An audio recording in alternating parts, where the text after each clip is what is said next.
When two office pranksters set up their coworker on a blind date, they thought they'd created the perfect humiliation, pairing a struggling single father with a woman they deemed unworthy of love, all for their entertainment. They positioned themselves in the corner with phones ready, expecting discomfort, awkward silence, and a quick exit that would give them months of material. But what unfolded instead was something they never saw coming. One man's choice to see past cruelty, to recognize pain because he'd lived it himself, would turn their ugly joke into the most beautiful beginning. Before we continue, please tell us, where in the world are you tuning in from? We love seeing how far our stories travel. The afternoon sun filtered through the hanging plants at Fireside Brews Cafe, casting dappled shadows across the wooden tables. Aidan Riley arrived at exactly 2 o'clock. The cafe smelled of fresh coffee and cinnamon, and soft acoustic music played from speakers tucked in corners. He chose a table with a view of the door, his leg bouncing under the table in a rhythm that matched his racing heart. 4 years. It had been 4 years since he'd done anything like this. He glanced at his phone. 2:03 p.m. Across the cafe, partially hidden behind newspapers that seemed oddly anachronistic for 2019, sat Jasper Lane and Kyle Patterson. Aidan noticed them, but thought nothing of it. Columbus wasn't that big. Running into coworkers on weekends happened. At 2:05, the door opened. Aurora Hayes stepped inside, her blonde hair pulled back in a neat bun, wearing a dress that she'd probably changed 3 times before leaving her apartment. Aidan recognized her immediately. Elevator rides, passing in hallways, the occasional nod across the office cafeteria, and her eyes swept the cafe with a mixture of hope and barely concealed anxiety. When she spotted Aidan waving, something flickered across her face. Relief, confusion, fear. She approached slowly, clutching her purse like a shield. "Aidan?" Her voice was soft, uncertain. It's nice to officially meet you." Aidan stood immediately, pulling out her chair. "Please, sit down. Thank you for agreeing to meet me." She sat, and up close he could see the tension in her shoulders, the way her hands trembled slightly as she set her purse down. "I was surprised when I heard you'd asked about me. We've never really talked before." Something in her tone struck him. A warning bell. "Asked about you?" Aidan leaned forward slightly. "Aurora, I'm going to be honest with you. Jasper and Kyle set this up. They told me they had a friend who might be interested in coffee. They didn't tell me it was you specifically, though I'm glad it is." He watched the words land, watched understanding dawn in her eyes as she glanced toward the corner where Jasper and Kyle sat, phones angled just so. The blood drained from her face. "Oh," the word came out small, broken. "Oh, I see. They set this up as some kind of joke, didn't they?" Her eyes were filling with tears now, and her voice dropped to barely a whisper. "Because of how I look." In the corner, Jasper elbowed Kyle, his phone positioned to capture the moment. This was it. The money shot, the awkward rejection, the humiliation, the story they'd tell at happy hours for months. But Aidan felt something entirely different coursing through him. Not embarrassment, anger. White-hot protective anger, the cruelty of it, at the casual way some people turned others' vulnerabilities into entertainment. He'd been on the receiving end of judgment too many times not to recognize it. "Aurora." His voice was firm but gentle. "Please look at me." She did, tears threatening to spill over. "Those guys are idiots, and I'm sorry they put you in this position. But I want you to know something. When I agreed to this coffee date, I was terrified. I haven't been on a date in 4 years. When I saw you walk in, do you know what my first thought was?" She shook her head, a tear escaping down her cheek. "I thought, she has kind eyes." He let that sit for a moment. "And my second thought was, she looks like someone who'd be patient with a guy who has no idea what he's doing. And my third thought was, I really hope I didn't wear the wrong thing." A laugh bubbled through her tears, small but genuine.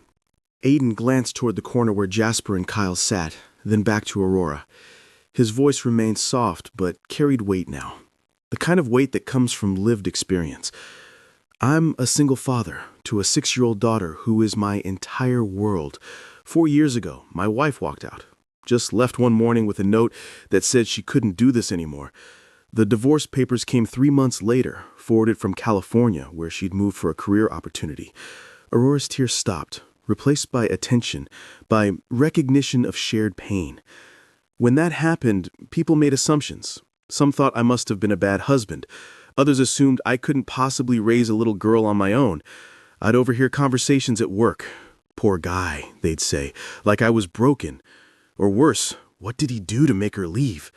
He paused, his jaw tight with the memory. So, I learned something important, Aurora. The only opinions that matter are the ones from people who take the time to know who you actually are. And right now, those 2 idiots in the corner, he didn't look at them, their opinions are worth exactly nothing. Aurora wiped her eyes with a napkin, her breathing steadying. I'm sorry about your wife, she said quietly. That must have been incredibly hard. Thank you. Aiden leaned back slightly, giving her space to breathe. And I'm sorry about today, about being pulled into whatever game they thought they were playing. But here's the thing, Aurora. We're already here. We both took time out of our Saturdays. He smiled, and it was genuine, reaching his eyes in a way that transformed his face from tired to warm. And I actually would really like to have coffee with you if you're willing to stay.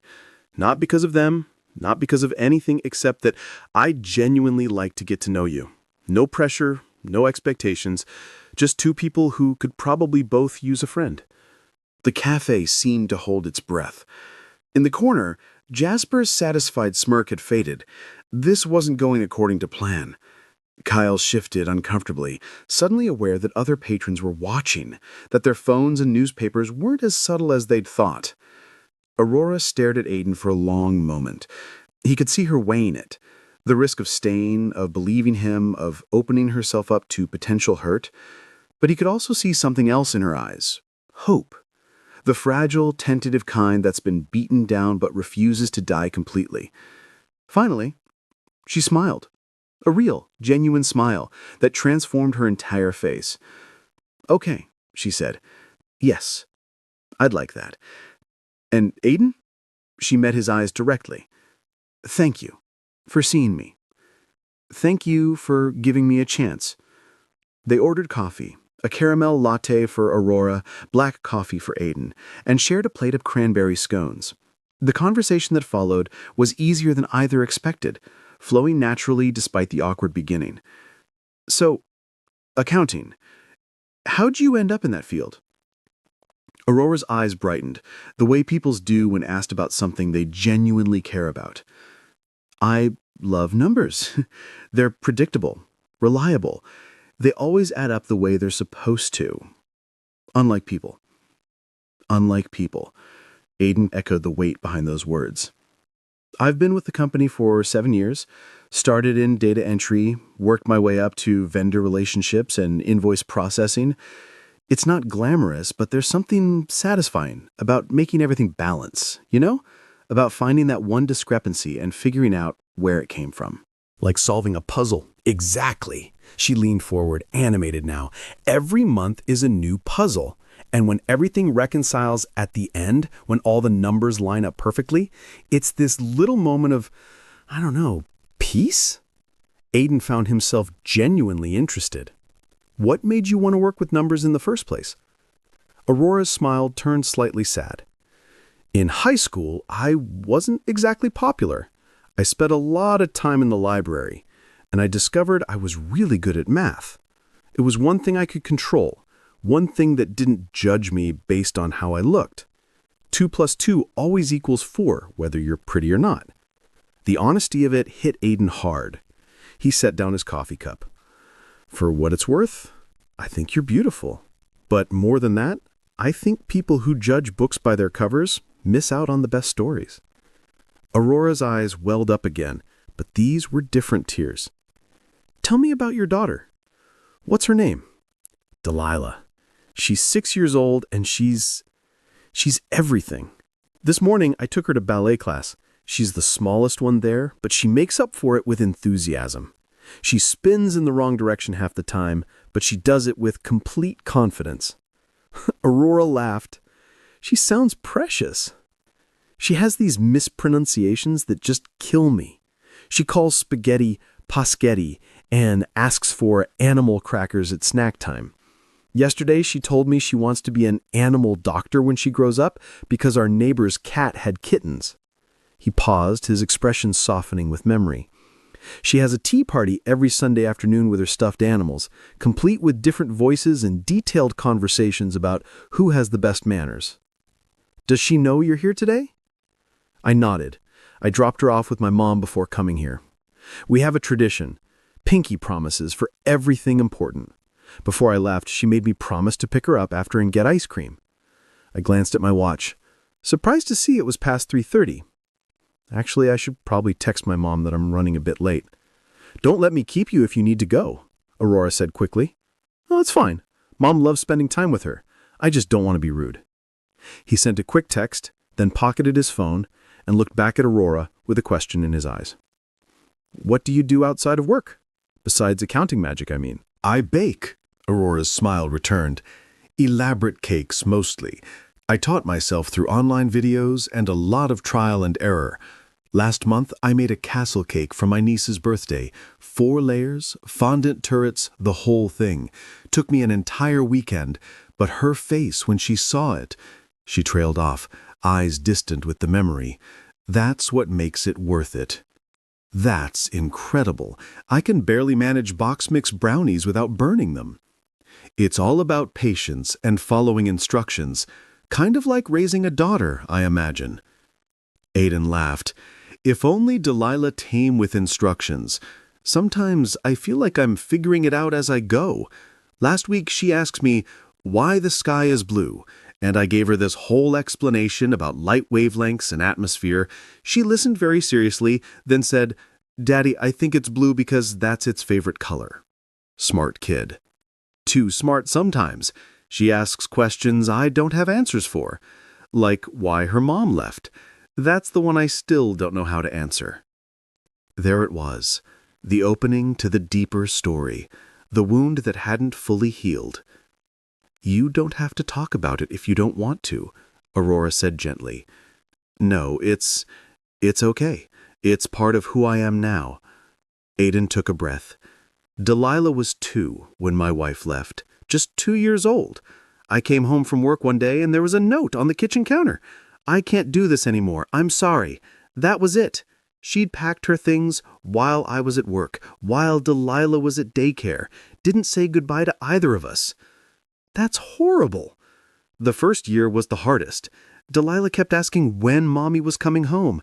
How do you explain to a 2-year-old that Mommy chose to leave, that she chose something else over us? He blinked hard. Eventually, she stopped asking. Now she barely remembers her.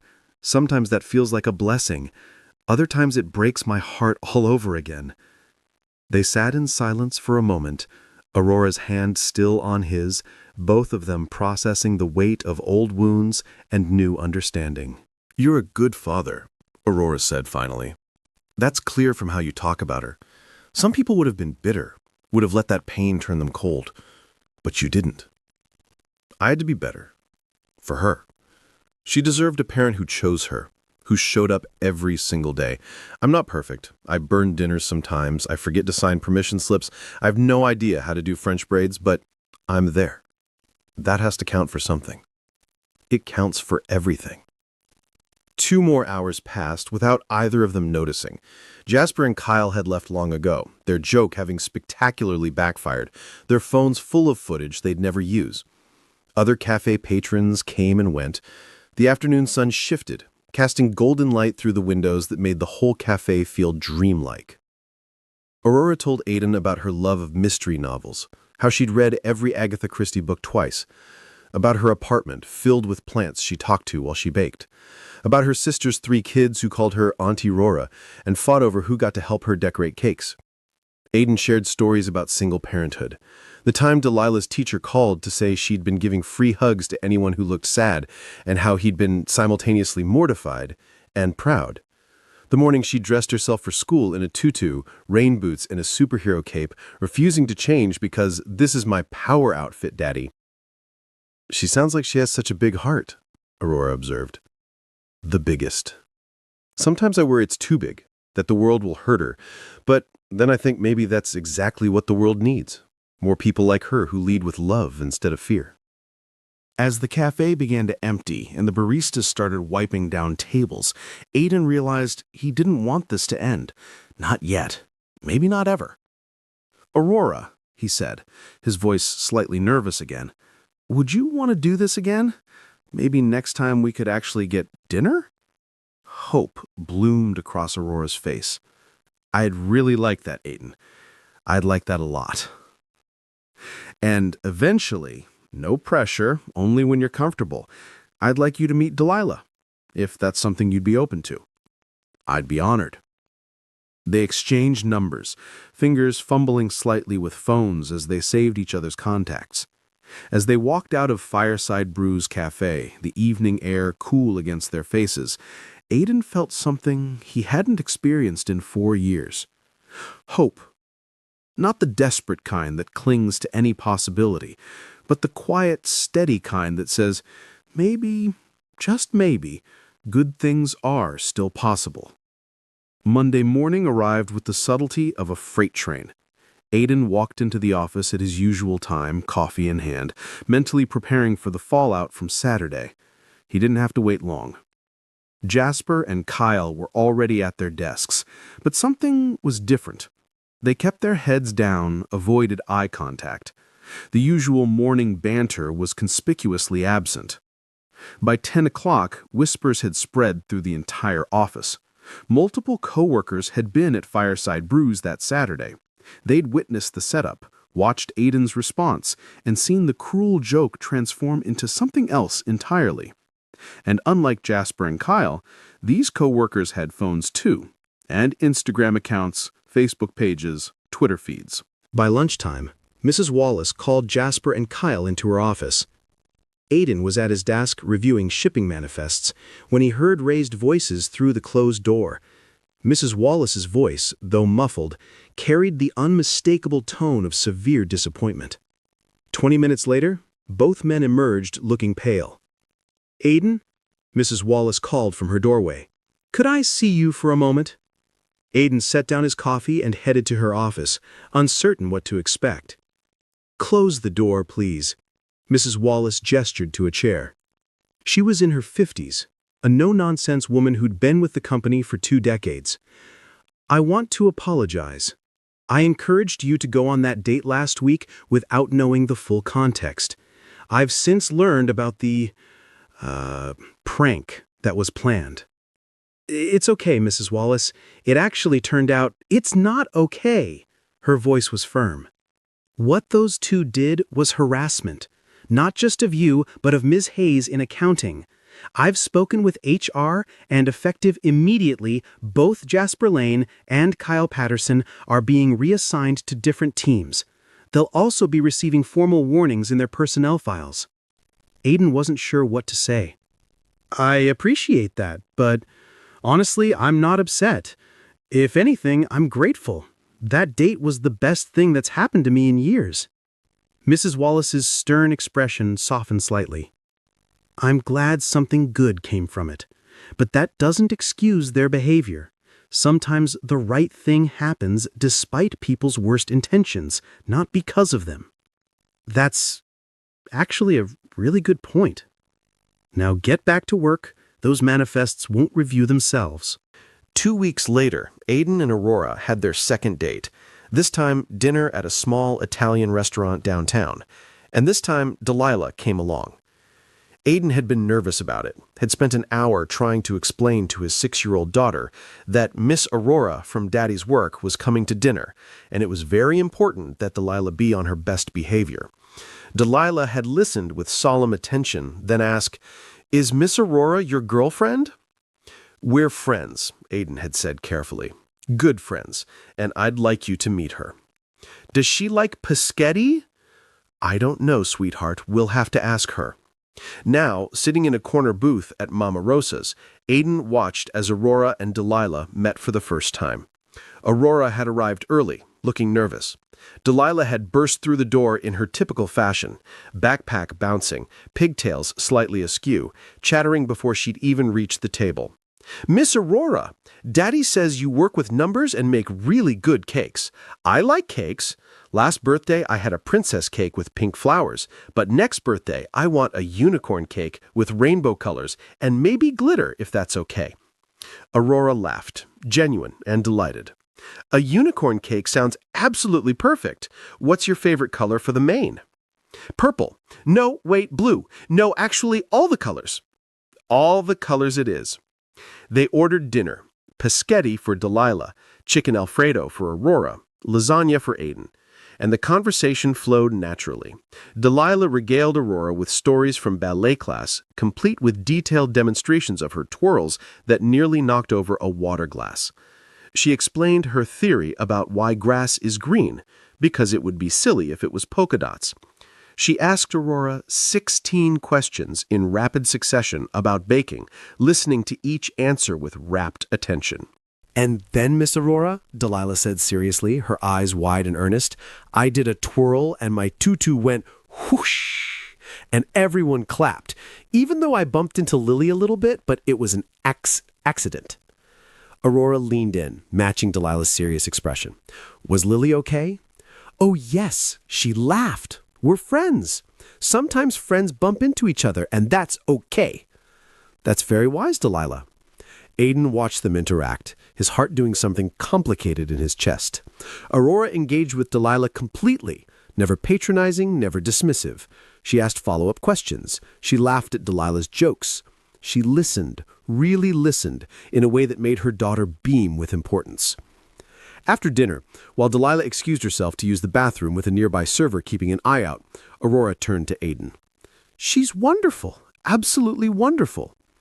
She likes you, I can tell. How can you tell? She's already planning your next conversation. That's her tell. When she likes someone, she starts making plans. He smiled. Also, she hasn't mentioned her mom once. Usually when she meets new women, she gets quiet. But with you, she's just herself. That's the best compliment I could receive. 3 months into dating, Aurora came to Delilah's dance recital. She sat in the audience between Aiden and his mother Carol, watching as 6-year-olds in pink tutus perform to Somewhere Over the Rainbow. Delilah was in the second row, her honey-brown pigtails bouncing as she executed her routine. She nailed every step until the final arabesque when she wobbled slightly, but recovered with such determination that the audience couldn't help but applaud. Aurora cheered the loudest. She was on her feet before the music even ended, clapping so hard her hands turned red. Afterwards, Delilah ran to them, her face flushed with excitement. Did you see my jumps and my twirl? You were magnificent, Aiden said. Magnificent, Delilah repeated carefully, practicing the big word. That means absolutely wonderful, Aurora added, kneeling to Delilah's height. You worked so hard and it showed. I'm so proud of you. Delilah threw her arms around Aurora's neck, a spontaneous gesture of pure affection. Over his daughter's shoulder, Aurora met Aiden's eyes, and he saw tears there, happy ones this time. For Delilah's 7th birthday in November, Aurora outdid herself. She spent an entire weekend creating an elaborate unicorn cake, 4 tiers, fondant mane in every color Delilah had requested, edible glitter that sparkled under the lights, and a chocolate horn wrapped in gold leaf. When Delilah saw it, she screamed, an actual joy-filled scream that had every parent at the party covering their ears and laughing. It's the most beautiful thing I've ever seen, Delilah breathed, her eyes wide as saucers. Miss Aurora, you're magic. Not magic, sweetie, just practice and a lot of love. Can we take a picture with it before we cut it? I want to remember it forever. They took about 30 pictures, Delilah posing with the cake from every angle, Aurora and Delilah together, Aiden joining them, even a few with all the party guests. The cake was almost too beautiful to eat. Almost. Winter came, bringing snow and weekend traditions. Aurora joined Aiden and Delilah for their Saturday morning pancake breakfasts. She taught Delilah how to identify birds at the park. Cardinals, blue jays, robins. They built snowmen in Aiden's small backyard, complete with carrot noses and scarves. One February evening, after Delilah had gone to bed, Aiden and Aurora sat on his couch, hot chocolate warming their hands. "She asked me something today," Aurora said softly, "when you were loading the dishwasher." "What did she ask?" "She wanted to know if I was staying. Not just for the day, if I was staying with you, with both of you." Aiden's heart thumped hard. "What did you tell her?" "I told her that I hoped so, that I cared about both of you very much, and that if you'd have me, I'd like to be part of your family." Aurora looked at him, vulnerability written across her face. "Was that okay? I didn't want to overstep." Aiden set down his mug and took her hands in his. "Aurora, you're not overstepping. You're exactly where you're supposed to be. I know we've only been doing this for a few months, but it feels right. You feel right. Here with us." "I love her," Aurora whispered. "I know that might be too soon to say, but I do, and I love you. I love you too, so much." They kissed, soft and sweet, the kind of kiss that promises tomorrow and the day after that and all the days beyond that. 1 year after that first coffee date, Aiden and Aurora returned to Fireside Brews Cafe. Delilah was at a sleepover with her best friend Emma, giving them a rare evening alone. They sat at the same table where they'd met, ordered the same drinks, caramel latte and black coffee, and shared a plate of cranberry scones. "Do you ever think about that day?" Aurora asked, stirring her latte. "About how terrible it could have been?" "I think about how close I came to missing out on the best thing that ever happened to me.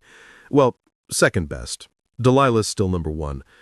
Aurora laughed, as she should be. "But here's what I really think about," Aiden continued, his voice taking on weight.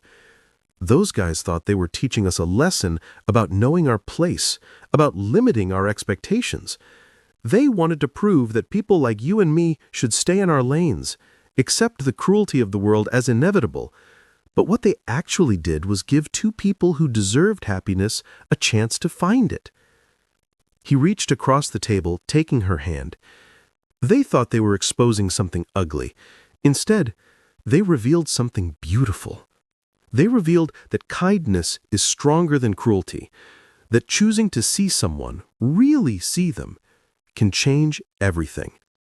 Aurora squeezed his hand, tears welling in her eyes, but these were tears of joy, not pain. "You know what Delilah told me yesterday?" "What?" "She said, 'Miss Aurora, you're not my daddy's girlfriend anymore. You're my bonus mommy.' She learned that term from a book at school about different kinds of families." Aiden felt his own eyes water. "What did you say?" "I told her that was the greatest honor anyone had ever given me. Because it's true, Aiden. She's my bonus daughter. You're both my family now. The family I never thought I'd have. Will you marry me?" The question came out before Aiden had fully planned it, spontaneous and raw and absolutely right.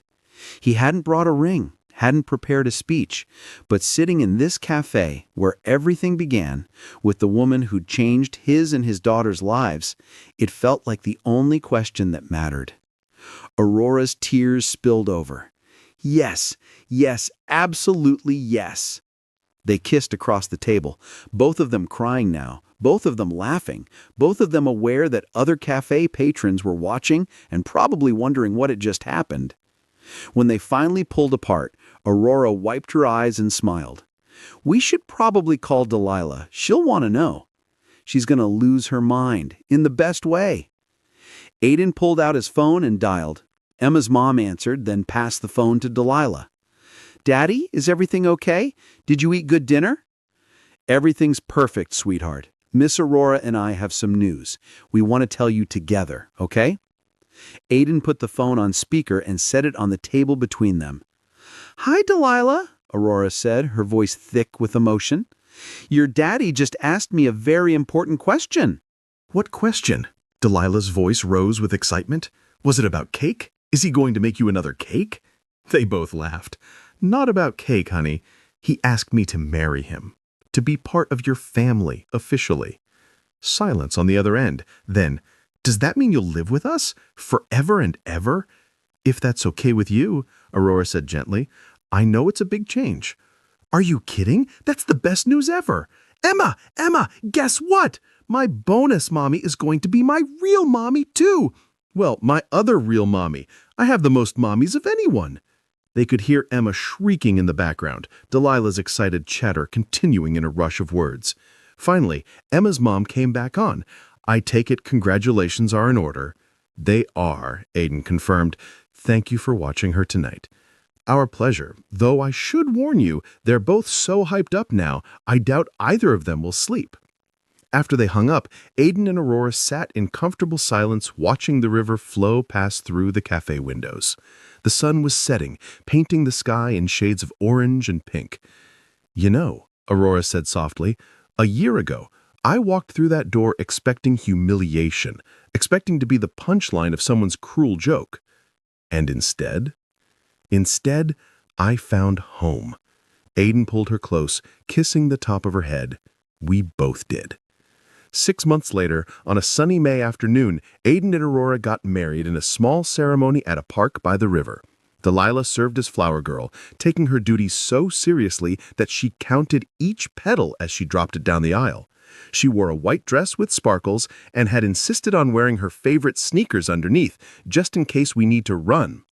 The guest list was small: Aiden's mother Carol, Aurora's sister and her family, close friends from work, and a few neighbors who'd watched their love story unfold over the past 18 months.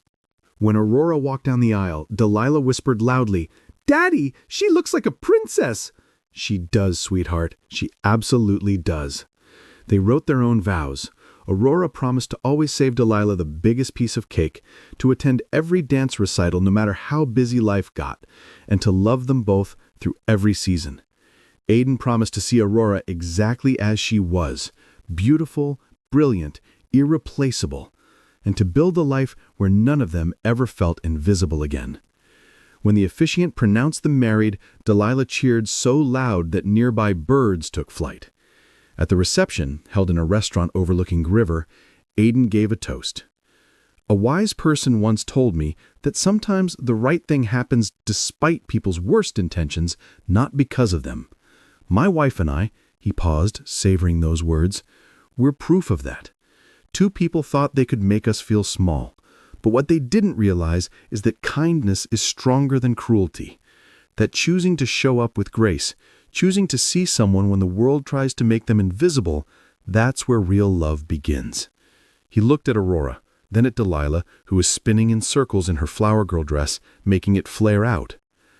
We're a family built on truth, on choosing each other every single day, on understanding that love isn't about finding someone perfect, it's about finding someone who chooses to stay even when things are hard, especially when things are hard. Aurora stood, joining him.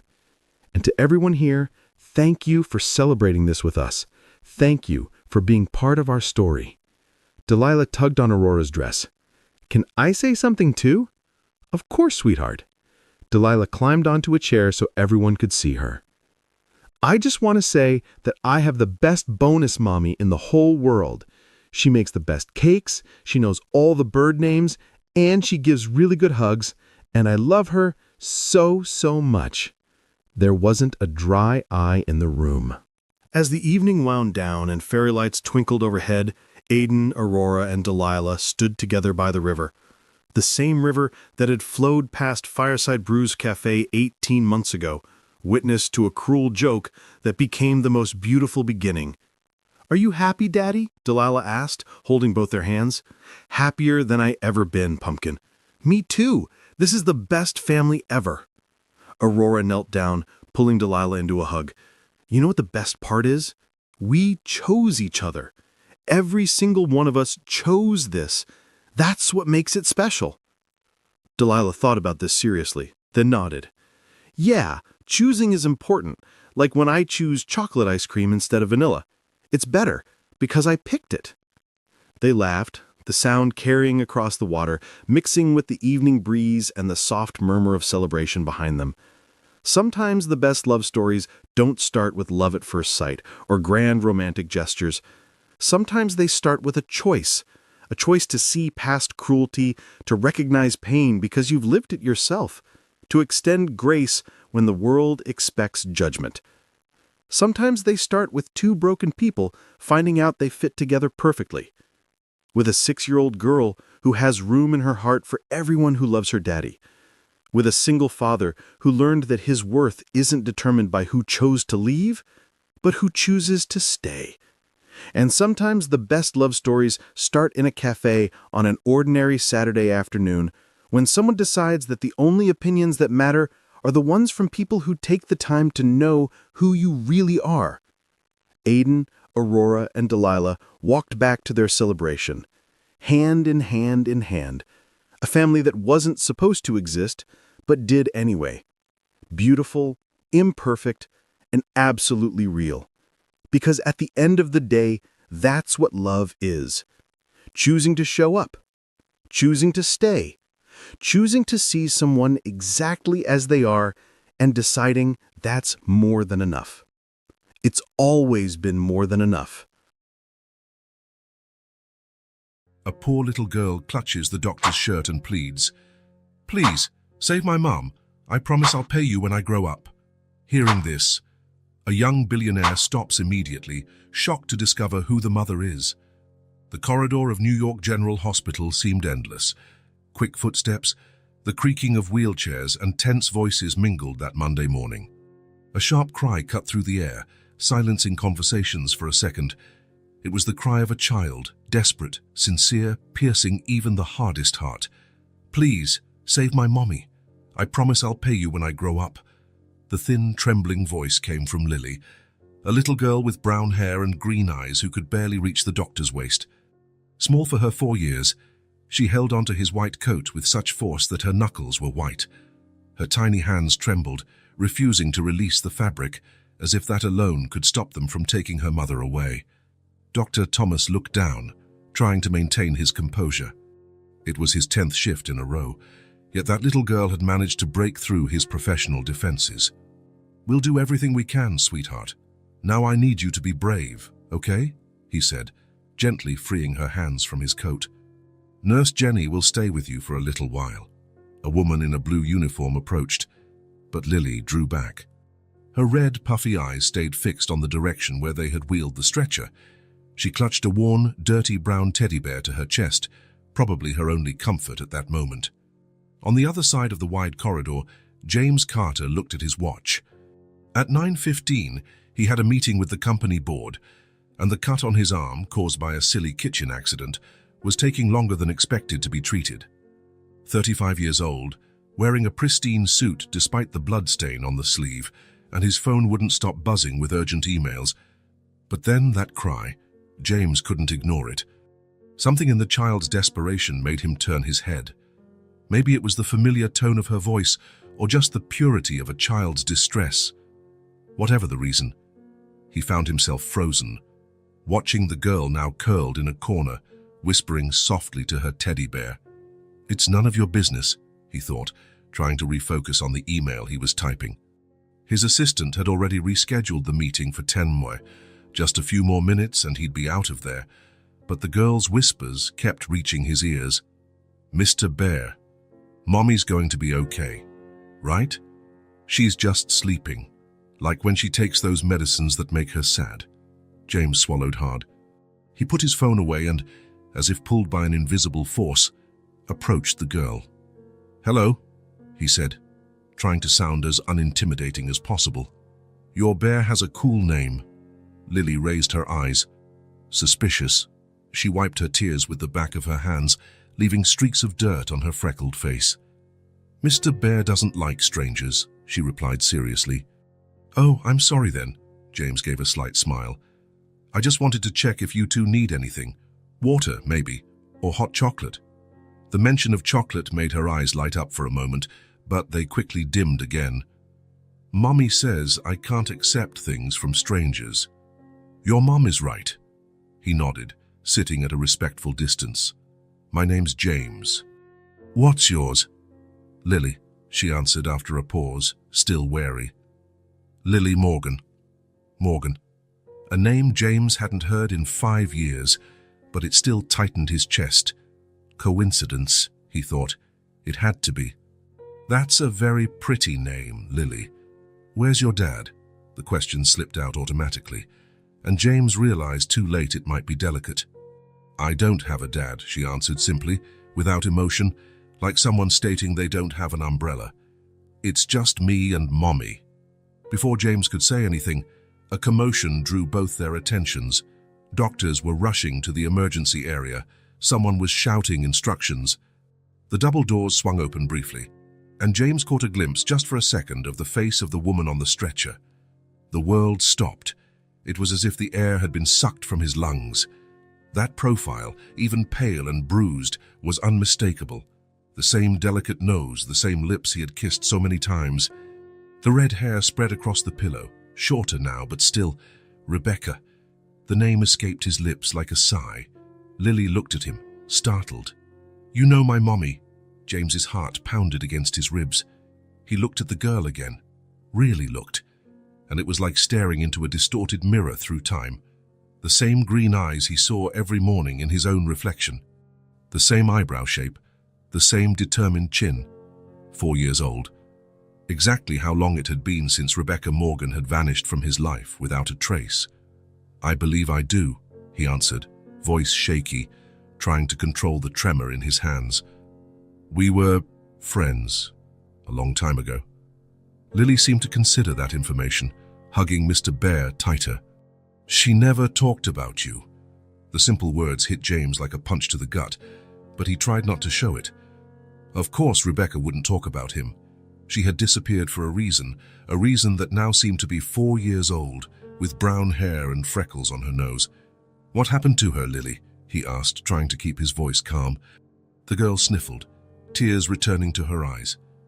The car crashed. It was raining a lot, and Mommy was sad again. She drove fast, and then the car spun and hit a tree. Each word came out between sobs. I had my seatbelt on, like she always tells me, but Mommy hit her head and there was so much blood. James felt a lump in his throat. Imagining Rebecca hurt, bleeding, with this child, possibly his daughter, watching it all was too much. Did you get hurt? He asked, noticing a small bandage on the girl's arm. Just a scratch, Lily replied, trying to sound brave. The ambulance man said I was really strong, but Mommy wouldn't wake up. Without thinking, James moved closer and sat beside her. Your mum is strong too, Lily. The doctors are taking care of her now. But what if they can't fix her? Her green eyes, so identical to his own, were full of fear. I don't have money to pay. I broke my piggy bank last week to buy ice cream. James felt his heart tighten. The innocence of such an adult worry coming from a child so small was devastating. Don't worry about that. The doctors won't stop helping your mum because of money. But Mommy always says everything costs money.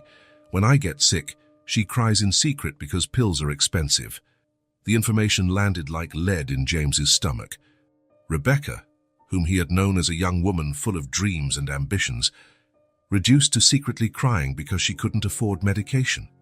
The Rebecca he knew was too proud to ask for help, even when she needed it. Apparently, that hadn't changed. As he tried to process all this, a nurse approached them. Are you related to the girl? She asked, looking at James suspiciously. The words got stuck. What was he, exactly? A stranger, a friend from the past, a father who didn't even know he existed in that role until 15 minutes ago. He knows my mommy, Lily answered for him. They were friends. The nurse still didn't seem entirely convinced. Social services are coming to stay with the girl while her mother is in surgery. If you're not a relative, you'll have to... Surgery? James interrupted. How is Rebecca's condition? The woman frowned, clearly not liking his tone. I can't disclose medical information to non-family members, sir. Of course, James nodded, reining in his frustration. May I speak with the attending physician? Dr. Thomas is in the operating room now. As soon as we have news, someone will update the family. Family. The word echoed in James's mind with new weight. He looked at Lily, clutching her teddy bear as if it were a shield against the world.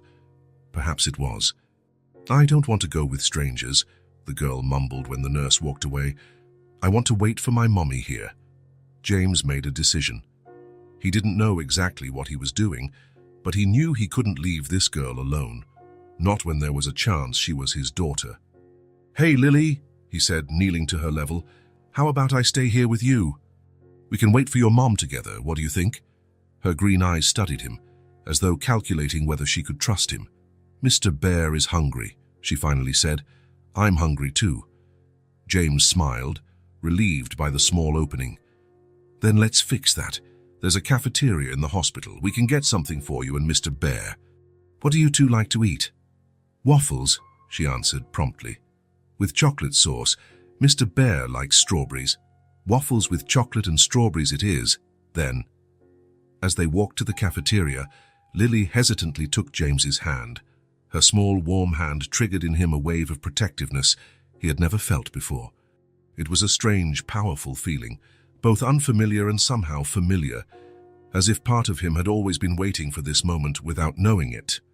In the cafeteria, James watched Lily devour the waffles as though she hadn't eaten in days. Between bites, she talked about her school, her favorite cartoons, and how her mom always told her bedtime stories. Each new detail was a piece of the puzzle of Rebecca's last 5 years, and possibly the life of a daughter he never knew he had. "Mommy says I'm too smart for my age," Lily commented, wiping chocolate sauce from the corner of her mouth. "But sometimes she gets sad when I ask questions." "What kind of questions?" James asked, trying to sound casual. Lily shrugged, suddenly more interested in cutting a piece of waffle into shapes. "Questions about my dad, about why we don't have a big house like the other kids, about why she cries at night when she thinks I'm sleeping." James felt a knot form in his throat. What had happened to Rebecca? Why had she disappeared? And why, in heaven's name, had she never told him about Lily? His thoughts were interrupted when a different doctor approached the table. "Mr. Carter," she called, "Dr. Thomas asked me to update you on Rebecca Morgan's condition." James straightened in his chair, feeling Lily grip his hand tightly. "Is Mommy okay?" the girl asked, her voice trembling. The doctor looked from James to Lily, choosing her words carefully. "Your mum is just out of surgery. She had some internal injuries and a concussion, but we managed to stabilize her. She'll need a few days in the ICU for observation." "Can I see her? Please, please," Lily begged, already sliding off her chair.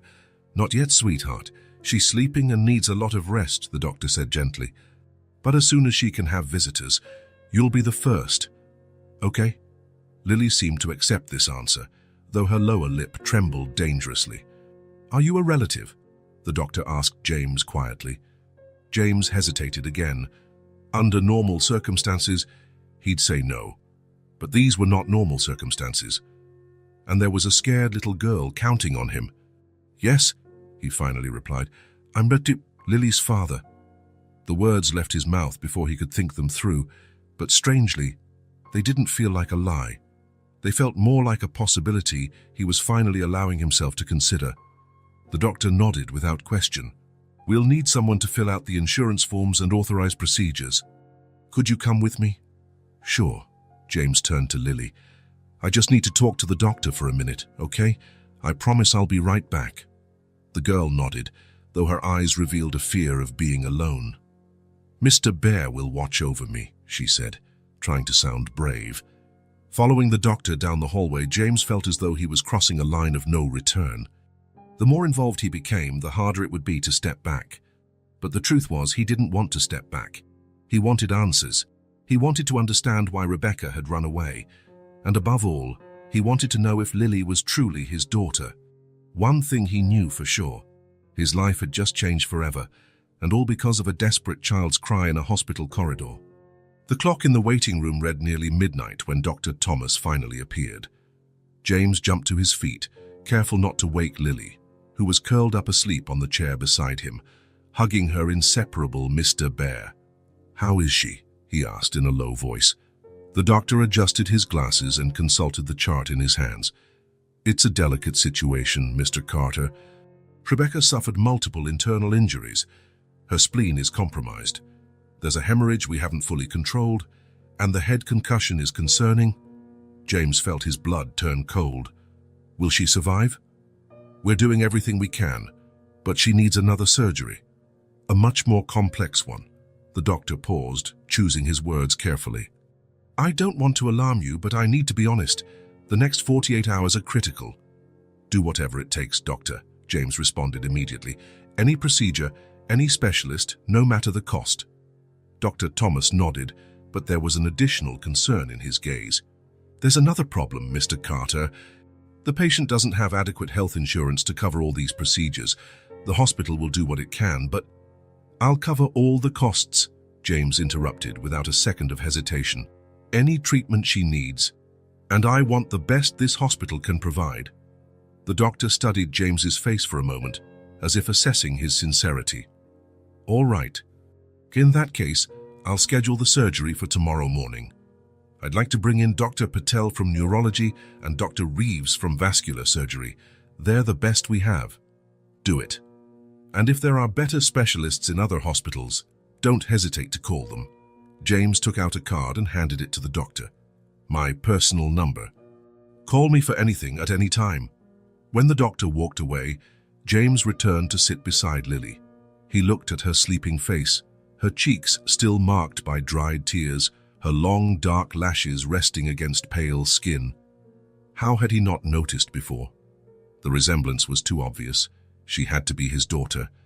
The question that kept pounding in his mind was why Rebecca had never told him. What could have happened that made her vanish completely from his life, taking with her the greatest gift she could have given him?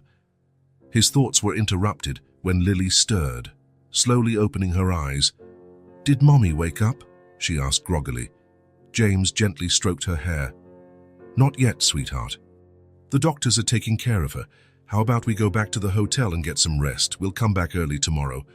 Lily shook her head emphatically, now fully awake. I don't want to leave. What if Mommy wakes up and can't find me? She won't wake up tonight, sweetie. The doctors gave her medicine so she can sleep a lot and heal. You promise we'll come back soon? The green eyes gazed at him with a mixture of distrust and hope. I promise. And you know what? James leaned forward, speaking in a conspiratorial tone. I think we can stop by a toy store tomorrow. Mr. Bear seems like he might need a friend. A small smile appeared on Lily's face, the first James had seen since meeting her. The hotel suite was spacious and luxurious, but to Lily, it looked like an alien planet. She walked around the room, cautiously touching things as if she feared they might disappear at her touch. This place is bigger than our whole apartment, she remarked, wide-eyed as she explored the bathroom, and there's a huge bathtub. James felt a twinge of sadness. Her excitement over things he took for granted spoke volumes about the life she had with Rebecca. Do you want to take a bath? He offered. You must be tired after such a long time at the hospital. The girl hesitated, clutching Mr. Bear more tightly. I don't have any clothes here. Oh, I took care of that. James picked up a shopping bag he had gotten from the hotel lobby. I asked the concierge to buy some basic things for you. I hope they fit. Lily curiously examined the new pajamas, colorful socks, and a unicorn print toothbrush for kids. You bought all this for me? Of course. We can't sleep in dirty clothes, can we? While preparing Lily's bath, James realized he had no idea how to take care of a child. Was the water too hot, too cold? Should he leave her alone? Or would that be dangerous for a 4-year-old? Do you need help? He asked hesitantly, standing by the door. Lily raised her eyebrows as if the question were ridiculous. I've been bathing myself since I was 3, she said proudly. Mommy only helps me wash my hair sometimes. Right, I'll be nearby if you need anything. While Lily bathed, James made several phone calls. First, to his assistant, cancelling all his appointments for the week. Then to his lawyer, asking him to discreetly look into Rebecca's and Lily's legal situation. Wasn't there a birth certificate with his name on it? When Lily emerged from the bathroom in her new pajamas, her hair still damp, she looked like a different child. Her cheeks were pink, her eyes brighter, and she seemed more relaxed. I'm hungry, she announced, climbing onto the king-size bed as if it were a mountain to conquer. James checked the clock. It was past 1 a.m. Let's order room service. What do you like to eat? Mac and cheese, she answered immediately, and ice cream for dessert. James smiled, picking up the phone. Mac and cheese and ice cream it is. While they waited for the food, Lily drew in a hotel notepad. James watched, amazed by her skill at such a young age. She drew a woman with red hair, a brown teddy bear, presumably Mr. Bear, and a figure that looked like herself. You draw very well, he praised sincerely. Lily shrugged, focused on her artwork. Mommy says I have talent. She gives me colored pencils for Christmas and on my birthday. James made a mental note to buy her a professional art set as soon as possible. What else do you like to do, besides drawing? Lily paused, thinking. I like it when Mommy reads me stories, and I like going to the park near our place. Sometimes we play hide and seek there, when Mummy's not too tired from work. Where does your mum work? She works in 2 places, Lily answered, now sketching what looked like a building. By day she's at a store that sells expensive clothes. At night she works at a restaurant serving food. On weekends, Mrs. Daniels stays with me. The image of Rebecca working 2 jobs to support her daughter made James feel a mix of guilt and anger. Guilt for not being there to help. Anger because she had never given him the chance to be a father. Room service arrived, interrupting his dark thoughts. Lily devoured her mac and cheese, soon smearing cheese on her cheeks. This is the best mac and cheese in the world, she declared between bites. Can we bring some to Mommy when she wakes up? Of course, we can bring her anything she wants to eat. After their improvised dinner, James noticed Lily starting to yawn. Time to sleep, little one. She didn't protest, exhaustion finally overcoming the day's excitement. When James tucked her in, Lily looked at him with a seriousness that seemed out of place on such a young face. Are you really going to stay with me until Mommy wakes up? Yes, Lily. I'm not going anywhere. Promise? I promise, he answered, feeling the weight of that word. It was a promise he intended to keep, not just now, but for the rest of his life. Lily smiled, snuggling up with Mr. Bear. Good night, James. Good night, Lily. Minutes later, she was fast asleep. James watched her for a long time, both amazed and terrified by the sudden responsibility that had landed on his shoulders. He had a daughter he'd had no idea existed until a few hours ago. A daughter he could have raised, loved, protected all these years, if Rebecca hadn't left. And then there was Rebecca, the woman he loved like no other. The woman who had abandoned him without explanation, taking with her the greatest gift she could have given him. Why? The question consumed him like fire. Morning brought new challenges. Lily woke up crying, momentarily confused about where she was. James calmed her as best he could, gently reminding her of the events of the day before. Are we going to see Mommy now? She asked as soon as she finished breakfast. Yes, but first we need to buy a few things for you, James replied, checking his watch. Your mom's surgery is scheduled for 10:00. We have time. The shopping mall near the hotel was almost empty when they arrived. James took Lily straight to a children's clothing store and bought more than she would probably ever need. Dresses, pants, t-shirts, shoes, and even a winter coat, though it was still early fall. I don't need all this, Lily protested when they reached their 3rd shopping bag. You never know, James answered with a smile. Besides, every girl deserves nice clothes. Next, they went to a toy store where James told Lily she could pick whatever she wanted. Her eyes went wide at the possibility. Anything at all. Anything. To his surprise, Lily didn't run straight to the most expensive dolls or plushies. After carefully browsing the aisles, she chose a set of professional colored pencils, a storybook, and finally, a small plush rabbit. To keep Mr. Bear company, she explained, hugging her new friend. Back at the hospital, they found Rebecca being prepared for another surgery. James left Lily with a nurse for a few minutes while he spoke with the doctors. The procedure would be long and complex, with significant risks. Mr. Carter, Dr. Patel called before entering the operating room. We found something on Rebecca's scan that concerns us. There's a mass in her brain that might not be related to the accident. We need to investigate during the procedure. James felt his stomach drop. I think it could be. We can't say yet. We'll do a biopsy during surgery and send it for analysis. Another complication, another reason to worry. James nodded, trying to keep himself composed. Do whatever you have to. Doctor, just save her. When he returned to the waiting room, Lily was waiting with a new drawing. 3 people holding hands. "Who are they?" he asked, sitting beside her. "It's us," she answered simply. "Me, Mommy, and you. When she gets better?" Her response caught him off guard. In less than 24 hours, Lily was already including him in her little family. "It's a beautiful drawing, Lily," was all he could say, emotion constricting his voice. The next hours were the longest of James's life. To distract Lily, he told stories, taught her to play tic-tac-toe on a napkin, and even tried drawing himself, though his scribbles were awful compared to hers. "You don't know how to draw," she observed, laughing. "Not everyone has your talent," James replied, pretending to be offended, which made her laugh even more.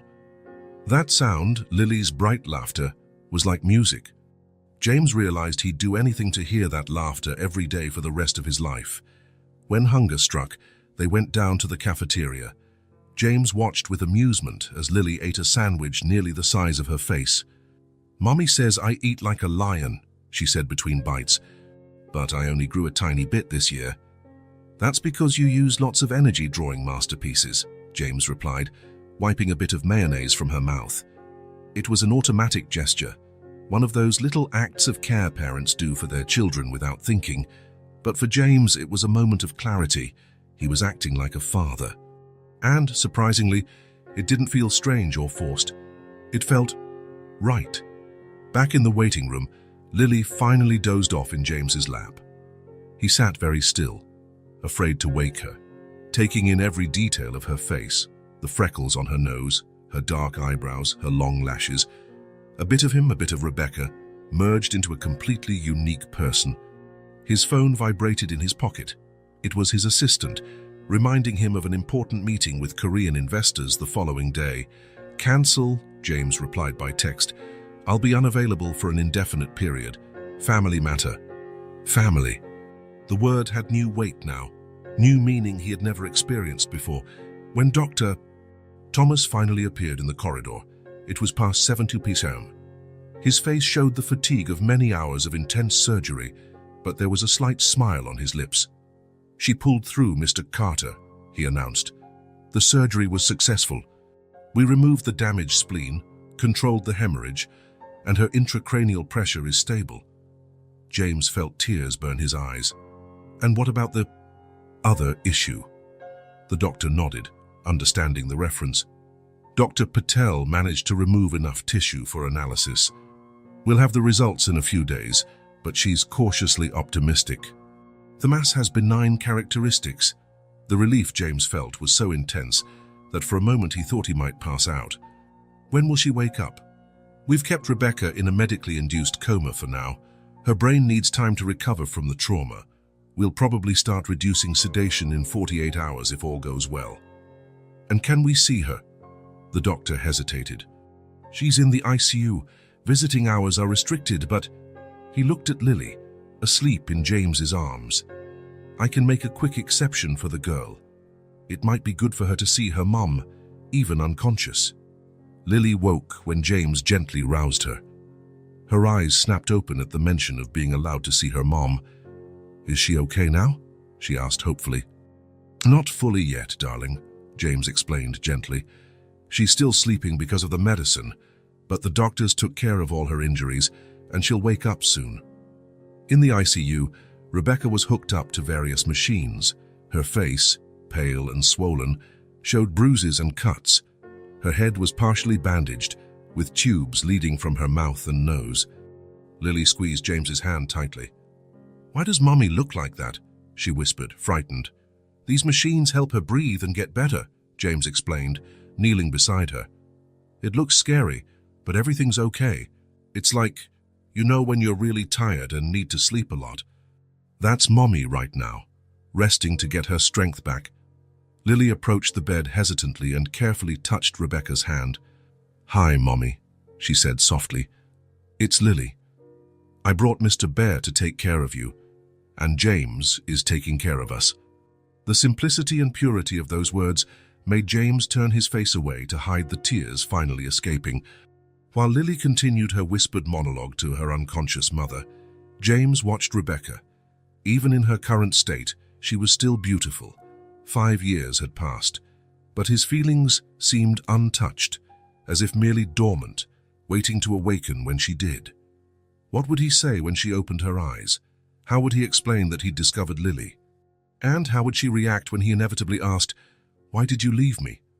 The shadows of the past loomed over them, untold secrets, unanswered questions. But one thing James knew for sure: no matter what Rebecca had done or why she had run, he wouldn't allow anything to separate them again. Neither from her nor from Lily. The days at the hospital turned into a routine. James split his time between Rebecca's room, still unconscious in the ICU, and the small world he created with Lily. The company could wait. The outside world could wait. Nothing seemed more important than those white walls, the constant beep of monitors, and the green eyes that met him every morning with a trust he never imagined he deserved. "Time to wake up, sleepyhead," James whispered, opening the curtains in the hotel room. Lily mumbled something unintelligible and pulled the covers over her head in a gesture so much like Rebecca that James couldn't help but smile. Some habits were apparently hereditary. "We're going to see Mommy today," came the muffled voice from under the comforter. "Of course we are." Like every day. The routine was simple but comforting. Breakfast at the hotel. Lily insisted on round pancakes, not square ones, almost every morning. Then a stop at the hospital cafeteria for hot chocolate, another ritual James dared not break. If he didn't bring the chocolate, Lily would cross her arms and frown exactly like he did when annoyed. At the hospital, they spent the morning by Rebecca's side. Lily told her unconscious mother all about what she'd done the day before, showing her drawings and describing the new book James had read to her, all with a heartbreaking naturalness.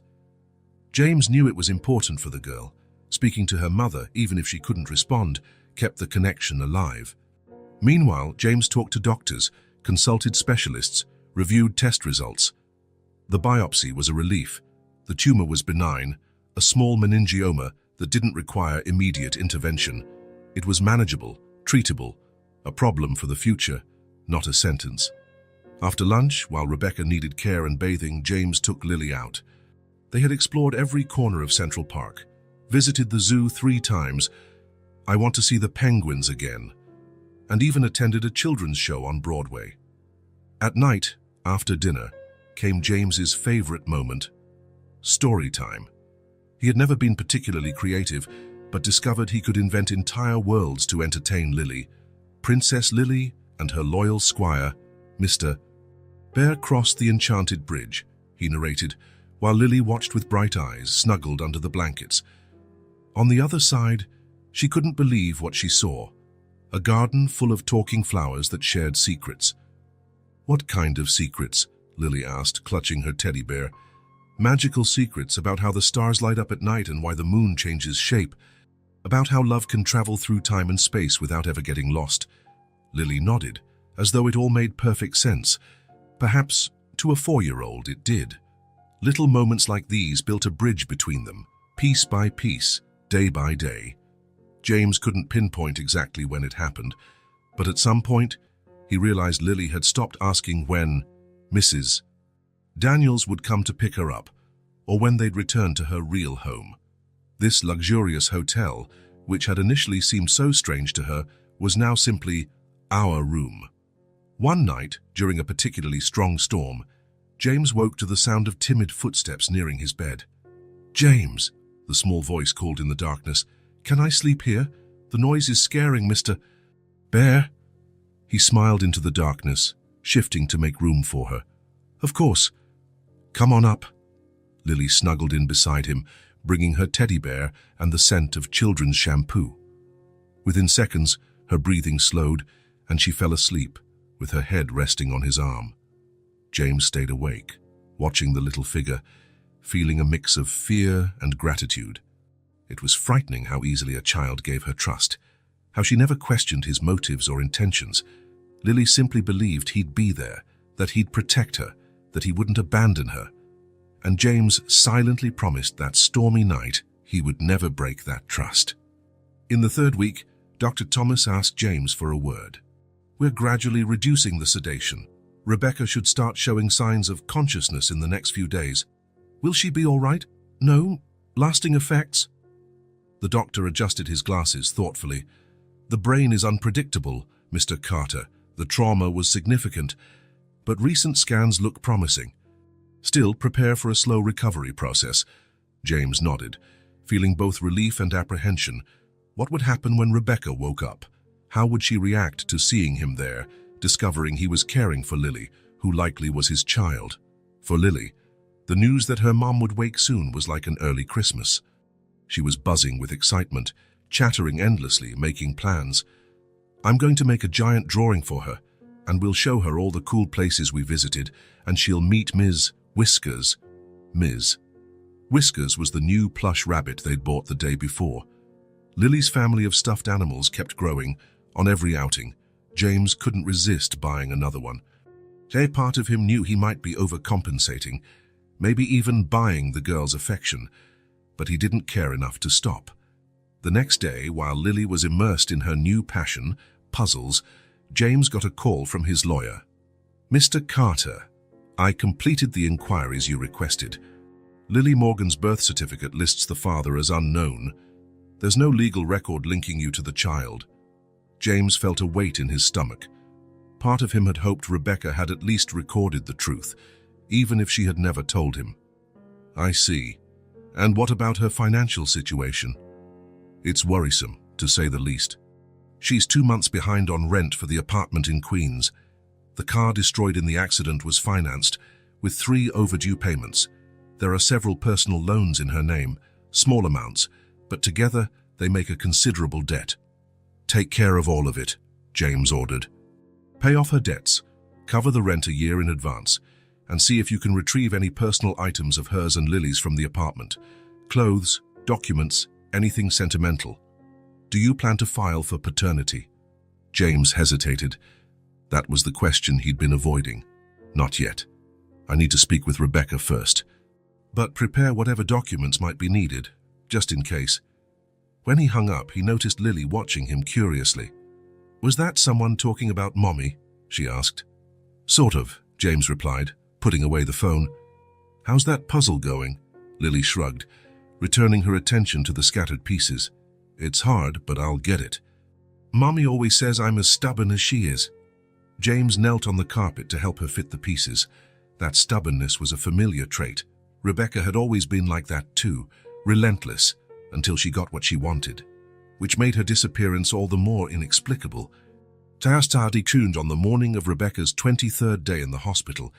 James was sitting beside her bed, while Lily drew quietly at a small table.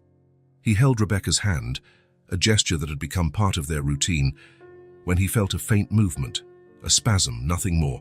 It had happened before, normal muscle reflexes, the doctors had explained. But then came another movement, more defined, and another. The heart monitor started to show changes in her rhythm, faster, stronger. James leaned forward, hardly daring to breathe. Lily, he called softly, go get the nurse, quick. The girl dropped her pencils immediately and ran to the corridor. James gently squeezed Rebecca's hand. Rebecca, can you hear me? A slight furrow of her brow, her eyelids fluttered. I'm here, you're safe. Lily's fine. At the mention of her daughter's name, Rebecca seemed to react more strongly. Her fingers gripped his with surprising force for someone who had been in a coma so long. And then, slowly, her eyes began to open. Confused, unfocused, those blue eyes he knew so well wandered over the ceiling for a moment before finding his face. There was a moment of pure incomprehension, followed by a flash of recognition that made the heart monitor spike. James. Her voice came out rough, barely audible, a shadow of the melodic tone he remembered. What's going on? He felt a knot in his throat, emotion almost making him speechless. You had an accident, Rebecca. You've been in the hospital for over 3 weeks. She blinked slowly, absorbing the information. Lily? She asked, panic rising in her eyes. Where is my Lily? She's okay. She's here at the hospital. She just went to call the nurse. Don't worry. She wasn't seriously hurt in the accident. The relief on Rebecca's face was so profound it brought tears to James's eyes. Even confused and in pain, her first thought was for her daughter, for their daughter. The nurse entered, followed by Dr. Thomas and Lily, who looked ready to burst with excitement. "Mommy!" she cried, rushing to the bed. "Careful, sweetheart." The nurse held her gently. "Your mom is still weak. Let's run some tests first, okay?" Lily nodded, though clearly impatient. James stepped away to give the doctors space, taking Lily with him into the corridor. "Mommy woke up," the girl repeated, jumping for joy. "Is she coming home now?" James knelt down to meet her eyes. "Not yet, little one. She still needs to stay in the hospital until she's fully better. But this is a really good sign, right?" Lily nodded and threw her arms around his neck in a tight hug. "Thank you for staying with us, James. You're the best mommy friend I've ever met." The innocent compliment made him smile, though he felt a pang at the thought that soon he'd have to explain to Lily that he was more than just mommy's friend. After nearly an hour of tests, Dr. Thomas finally let them return to the room. "Rebecca is conscious and oriented, which is excellent," the doctor explained. "However, she's still very weak and confused. There might be some memory gaps around the accident, which is normal. Go slowly. Don't overwhelm her with too much information." When they entered, they found Rebecca with the bed slightly raised. Color was starting to return to her cheeks, and her eyes, though tired, were more focused now. "Mommy!" Lily ran to her, stopping at the bedside, unsure how to touch her without causing pain. Rebecca raised a trembling hand, stroking her daughter's face. "My love." Her voice was still hoarse but stronger. "Are you really okay? You weren't hurt?" "Just a tiny scratch." Lily showed her arm, where the small bandage from the day of the accident was long gone. "I was so brave, wasn't I, James?" Rebecca looked at James, and something in her gaze changed. There was confusion, apprehension, perhaps even fear. "James has been taking care of me," Lily continued, oblivious to the tension. "We're staying in a huge hotel with a bathtub and everything. He bought me a bunch of new clothes, got art pencils and Ms. whiskers. And we went to the zoo 3 times. Rebecca listened, her expression a mixture of gratitude and growing alarm. "Lily, honey," James gently cut in, "why don't you show Mommy that special drawing you made yesterday?" The girl nodded eagerly, running to her backpack to get her sketchbook. When she moved away, Rebecca turned to James. "How long?" she asked. 23 days, he answered, guessing what she wanted to know. "I've been taking care of Lily since the accident." Rebecca closed her eyes briefly, as though trying to process it all. "Why?" she finally asked. A simple question. 3 letters carrying the weight of 5 years' absence. "Because she needed someone," James replied carefully. "And because she's my daughter, isn't she?" Rebecca's eyes opened wide, filled with a fear he'd never seen before. "James, Look, Mommy." Lily came running back with a colorful drawing in her hands. "It's our family. Me, you, James, Mr. Bear and Ms. Whiskers." The drawing showed 5 figures holding hands. A red-haired woman, a small girl, a tall man, and 2 vaguely bear-like animals, all smiling under a big yellow sun. Rebecca took the drawing with trembling hands, studying it at length. "It's beautiful, sweetheart," she finally said, her voice raw. "You drew it so well." "James bought me professional colored pencils," Lily explained proudly. "They're the same ones real artists use." Rebecca gave James a quick glance, gratitude mingled with something more complex that he couldn't decipher. "That's very kind of him," she said, adjusting herself in bed with a grimace of pain. "Are you all right?" James asked, automatically stepping closer. "Just tired," Rebecca replied, though it was obvious there was more. "And confused." Lily climbed onto the chair next to the bed. "Want me to tell you everything we did while you were asleep, Mommy? James said you'd want to know everything." Rebecca smiled faintly. "Sure, honey. Tell me everything." As Lily chattered away about her adventures over the last weeks, James watched Rebecca. She listened genuinely, smiling at the right moments, asking little questions, but her eyes occasionally flicked to him, cautious, worried. There were so many unanswered questions between them, so many explanations needed. A nurse eventually returned. "Time for your meds, Mrs. Morgan. The patient needs to rest now," Lily pouted. "But I haven't told her about the penguins." You can tell her tomorrow, James promised. She needs her sleep to get strong again. You're going to get better soon, right, Mummy? Lily suddenly asked, serious. So we can go home, our new home. Rebecca shot James a questioning look. Lily, sweetheart, James suggested gently. Why don't you wait outside with the nurse for a minute? I need to tell your mom something quickly. Reluctant but obedient, Lily followed the nurse into the hallway. Once alone, an uneasy silence settled. You told her, Rebecca finally asked. About... No, James answered. I figured it should come from you. Or from both of us, together, Rebecca nodded, dropping her gaze to her hands. Thank you for taking care of her. I don't know how I'll ever repay... I don't want repayment, Rebecca, James interrupted, more sharply than intended. He took a deep breath to steady himself. I want an explanation. I want to understand why you disappeared. Why you never told me about Lily. Rebecca seemed to shrink against the pillows. It's complicated. We have time, he responded. Now we have all the time in the world. She closed her eyes, a lone tear sliding down her cheek. Not today, James. Please, I can barely keep my thoughts together. Everything feels distant, confusing. He wanted to push, needed answers to the questions that had haunted him for weeks. But Rebecca's fragility was obvious. Pushing her now would be cruel. All right, he finally agreed. But we need to talk, Rebecca, about the past and about the future. I know, she whispered. I know. James stood, hesitating before gently touching her hand. Rest, we'll be back tomorrow.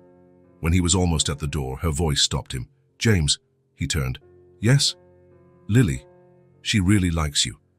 It wasn't a question, nor exactly an accusation. It was a statement, loaded with unspoken meanings. And I've grown very fond of her, he answered simply. More than I ever imagined possible. Rebecca nodded, a sad smile ghosting her lips. She looks like you, not just physically. It was the first time she had indirectly acknowledged what they both knew. James's heart quickened. We'll come back tomorrow, he repeated, unsure what else to say. In the hallway, he found Lily playing with Mrs. Whiskers, making up a conversation between the rabbit and Mr. Bear. She smiled brightly when she saw him. Mommy's going to sleep now. Yes, she needs rest so she can get strong. Like when you read stories to me before bed. James smiled, picking her up. Exactly. Stories help you dream beautiful things. Lily rested her head on his shoulder, suddenly thoughtful. James. Yes. Now that Mommy woke up, will you still stay with us? The question hit him like a punch. Of course that concern would arise. To Lily, he was just a friend of her mum who'd shown up out of nowhere. There was no guarantee he would stay. Lily, he said seriously, setting her down to meet her eyes. I promise that no matter what happens, I'll always be in your life, always. The girl studied his face for a long moment, with surprising intensity for someone so young. Pinky promise, she finally asked, extending her little finger. Pinky promise, he replied, hooking his pinky around hers. As they walked out of the hospital, James thought about how his life had turned upside down in less than a month. The business meetings, work dinners, international trips, they all felt like someone else's life, a version of him that no longer existed. His world now revolved around bedtime stories, colorful drawings, walks in the park, and a small hand in his. And surprisingly, he didn't miss his old life, not when he had Lily skipping beside him, excitedly planning her next drawing for her mum. Rebecca's awakening marked the start of a new phase, one that would bring answers, but also new challenges. James didn't know how the coming weeks would unfold, how they would rebuild what had been broken 5 years ago. But looking at Lily, with her green eyes so much like his and her smile so much like Rebecca's, he was certain of one thing. He would do whatever it took to keep his promise, anything to be the father she deserved, even if it meant facing the shadows of the past that Rebecca wasn't yet ready to reveal. In the days that followed Rebecca's awakening, hospital life took on a different rhythm. The visits were no longer silent, with James and Lily speaking to someone unresponsive. Now there were real conversations, though cautious, as if everyone were treading on thin ice. Rebecca gained strength every day. The doctors were impressed by her recovery, crediting part of it to Lily's constant presence and the emotional stability the girl displayed, thanks to James's care. "Are you ready for physical therapy?" asked Nurse Kim one sunny morning, entering the room.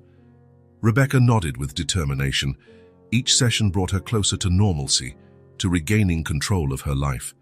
During these sessions, when James and Lily weren't around, she finally had time to think clearly about everything that had happened. Her memories returned in fragments. The accident was still a blur, but life before it became clearer, including her reasons for disappearing 5 years ago. "You look very thoughtful today," Kim remarked, helping her into a wheelchair. "I have a lot on my mind," Rebecca replied with a tired smile. During physical therapy, while she struggled to take steps that once were automatic, Rebecca couldn't stop thinking about James, how he had appeared out of nowhere, taking on a role never offered to him, and how Lily adored him. That scared her more than she wanted to admit. It was one thing to walk away from him in the past, when it only affected her. Another thing entirely to make any decisions now, when Lily had formed such a bond with him. "Excellent job, Rebecca," the physical therapist encouraged, as she managed 5 consecutive steps without support. "You're progressing quickly. If only her inner conflicts could be resolved as quickly." Kirsten Mahanamati. When she returned to her room, she found James there alone. Lily was in the hospital's playroom with other kids under a volunteer's supervision. "How was the session?" he asked, helping her back into bed. "Tiring but productive," she replied, avoiding his eyes. "The doctors think I might be discharged next week." James nodded, sitting in the chair by the bed. An uncomfortable silence stretched out between them. So much remained unsaid, so many questions unanswered. Each passing day only increased the tension, like a balloon about to burst. "Rebecca," James finally broke the silence. "We need to talk." She closed her eyes for a moment, gathering strength. "I know. Not just about Lily, but about us. About what happened 5 years ago." Rebecca felt her heart race. It was inevitable, she knew, but she still didn't feel ready. "You just disappeared," he continued, hurt evident in his voice. "One day we were planning a life together, and the next you were gone. No explanations, no note, nothing." Rebecca nervously fiddled with the edge of the sheet. "I know I owe you an explanation." "Yes, you do." James couldn't hide the hardness in his voice. "Not just to me, but also to Lily. Do you have any idea what I felt when I saw you in this hospital? When I realized I had a 4-year-old daughter I'd never met." Guilt struck Rebecca like a blow. The tears she'd held back for days finally spilled over. "You think it was easy for me?" Her voice rose more than she intended. "You think I decided to shut you out of her life on a whim?" "I don't know what to think, Rebecca. That's why I'm asking." James raised his voice as well, releasing pent-up frustration. "What reason could be strong enough for you to hide my own daughter from me for 4 years? Rebecca wiped her tears with the back of her hand, struggling to regain composure. "Your father," she finally said, the words heavy as lead. "It was because of your father." James frowned, confused. "My father? What does he have to do with this?" Rebecca took a deep breath, summoning courage to reveal the truth she'd kept for so long. "He never approved of our relationship, James. You knew that. What you didn't know is that he came to see me the day before I disappeared." James paled. "What? How?" "He found me outside the college, said he wanted to talk. At first I thought maybe he finally wanted to get to know me, accept our relationship." She gave a bitter laugh. How naive I was. James leaned forward, eyes locked on her. "What did he do?" "He offered me money," Rebecca said, her voice trembling but determined, meeting James's gaze directly. "A lot of money, to vanish from your life. He said I was getting in the way of your future, that you needed to focus on the family business, not some dead-end romance with a girl lacking social status." James's face twisted in shock and outrage. "He did that," he whispered, incredulous. "Why didn't you tell me?" "You think I didn't want to?" she shot back. "I ran to the phone as soon as I left that cafe, but then he said something that stopped me." "What?" Rebecca hesitated. Even now, It was painful to recall. He said you already knew, that you two had talked about me, about how I was holding you back, that you agreed to end things but didn't have the courage to do it yourself. He was just helping you. James stood abruptly, raking his hands through his hair in despair. That's a lie, an absurd lie. I would never, ever have said anything like that. I know that now, Rebecca said softly, but at the time, it seemed to make sense. You'd been distant, always busy with your father's projects, cancelling our dates. Because he was overloading me on purpose? James exclaimed, realization dawning on his face. Oh God, Rebecca, he set this all up. Rebecca nodded sadly. Did you take the money? He asked, though he already knew the answer. She shook her head, eyes flashing with indignation. Never. I told him off, said horrible things. A small smile curved her lips. I think no one had ever spoken to the great Richard Carter like that before. James couldn't help a brief smile despite the situation. I can imagine. But then I realized, she went on, her smile fading, he would never leave us alone. He'd always find ways to interfere, to push me away. And I couldn't bear it if you started to doubt me, to believe what he was saying. So you decided to leave, James finished, voice filled with sadness. Yes, that very night, I took what little I had and left for Chicago, where my aunt lived. Rebecca sighed deeply. Then 2 months later, I found out I was pregnant. James sank back down, the weight of her revelation pressing on him. Why didn't you contact me then? Lily is my daughter, Rebecca. I thought about coming back, she admitted. Many times. I even picked up the phone to call you. But then I saw news about you, about how your family's company was thriving under your leadership. I saw pictures of you at events with other women, all the right type. She made air quotes. And I wondered, what if your father was right? What if you really didn't want me in your life anymore? That was never true, James protested, pain evident in his voice. I looked for you for months. I hired private detectives, who somehow never found me, Rebecca observed, even though I never changed my last name or truly hid. James felt a chill run down his spine.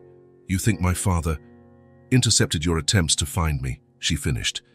It wouldn't be surprising considering everything else he did. James stood again, unable to contain his nervous energy. He paced the room, trying to absorb it all. How much did we lose because of one lie? He murmured, almost to himself. How happy could we have been if I'd known the truth? Rebecca watched him in silence, tears streaming down her face. When Lily was born, she went on after a moment, I thought of contacting you again. She looked so much like you. Same eyes, same stubborn chin. James turned to her, his gaze softening. Why didn't you? Fear, Rebecca admitted, a simple word carrying years of doubt. Afraid your father might do something worse. Afraid you had moved on and didn't want complications. Afraid you wouldn't believe she was yours. And as time passed, it just got harder to imagine explaining my disappearance.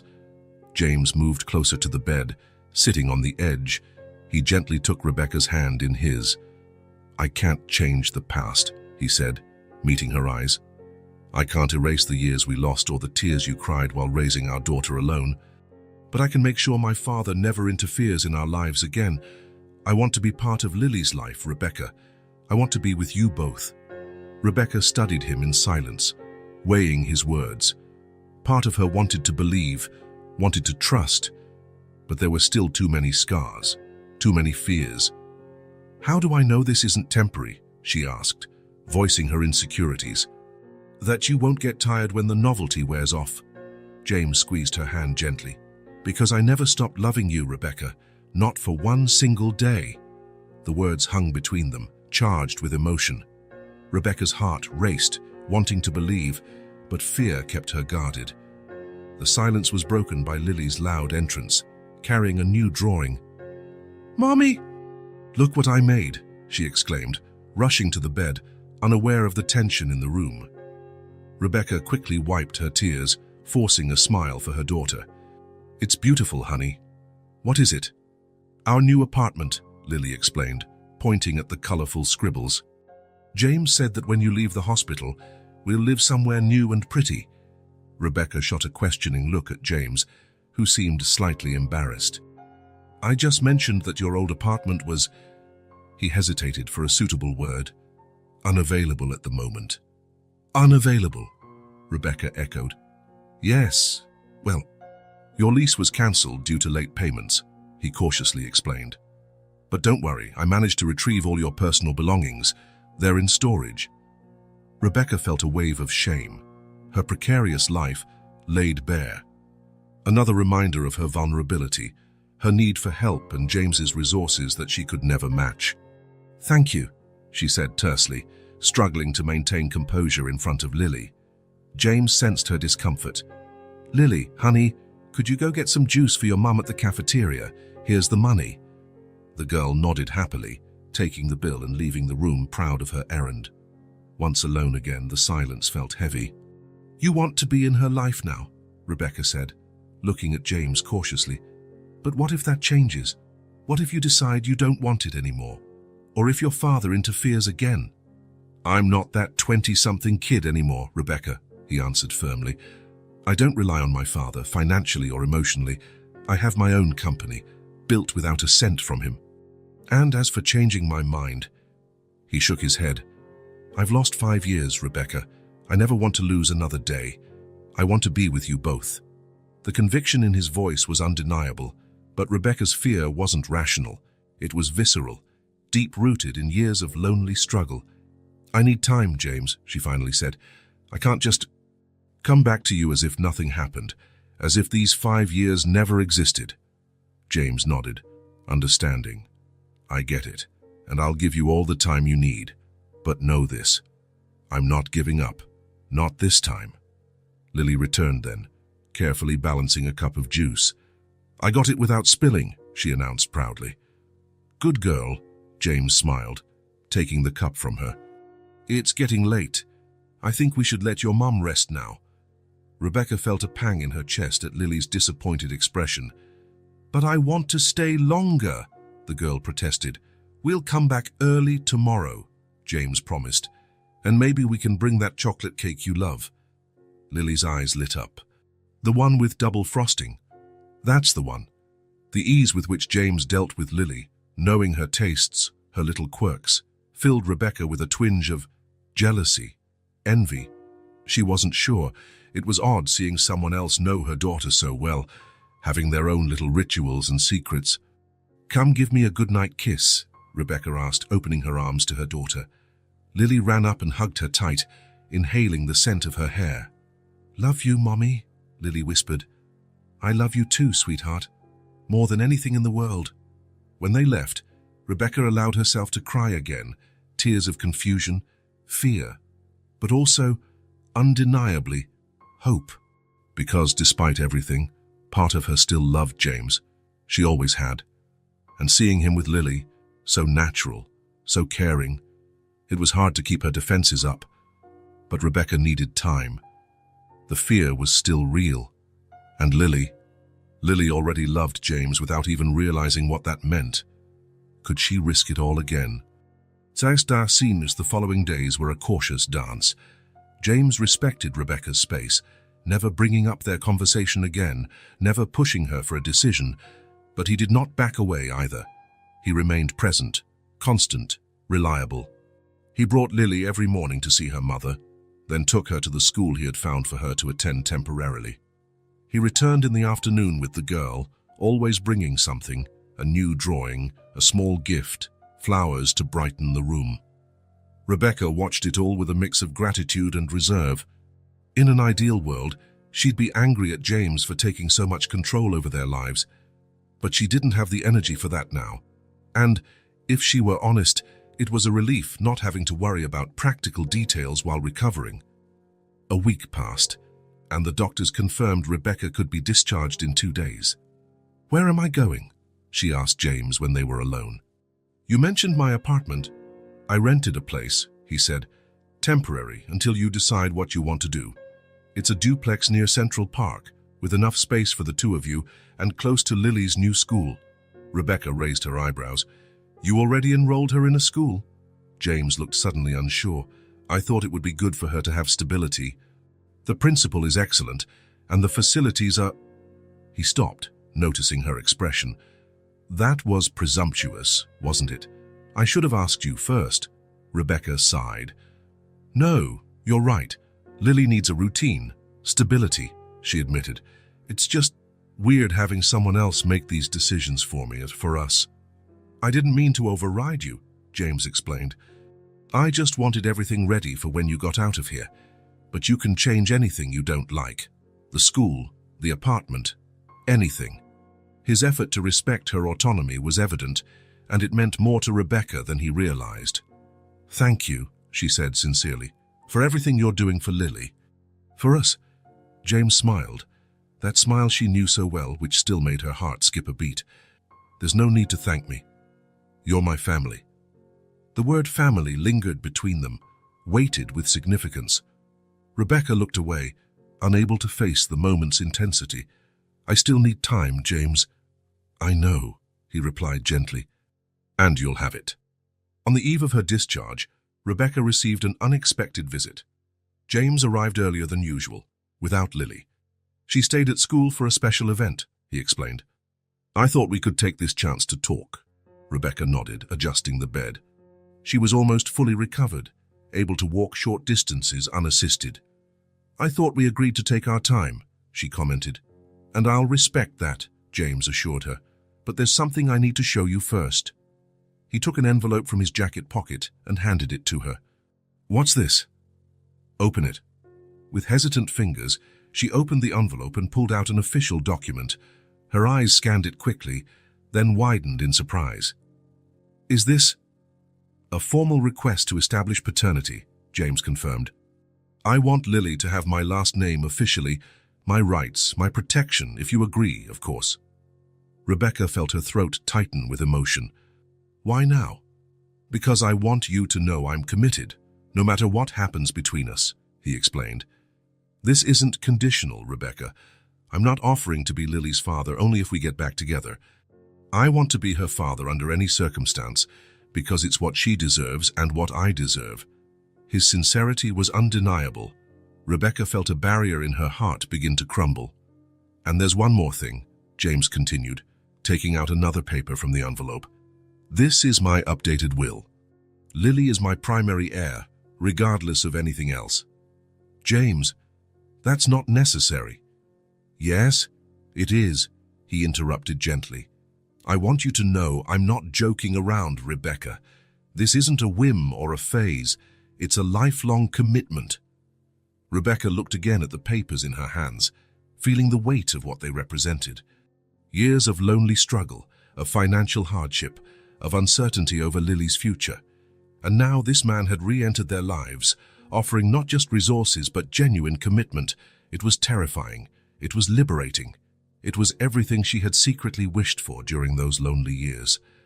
"I need to think about this," she finally said. James nodded, not showing disappointment. "Of course. No rush. I just wanted you to know where I stand." He got up, checking his watch. "I have to pick Lily up now. I'll come by later to help you get ready for discharge." When he left, Rebecca stared at the documents for a long time. She had no more excuses, she realized. All the reasons she used to justify keeping James at a distance were losing ground in the face of his consistent actions. And the truth she wouldn't admit was that, despite everything, she had never stopped loving him. The move to the duplex near Central Park happened on a perfect fall day.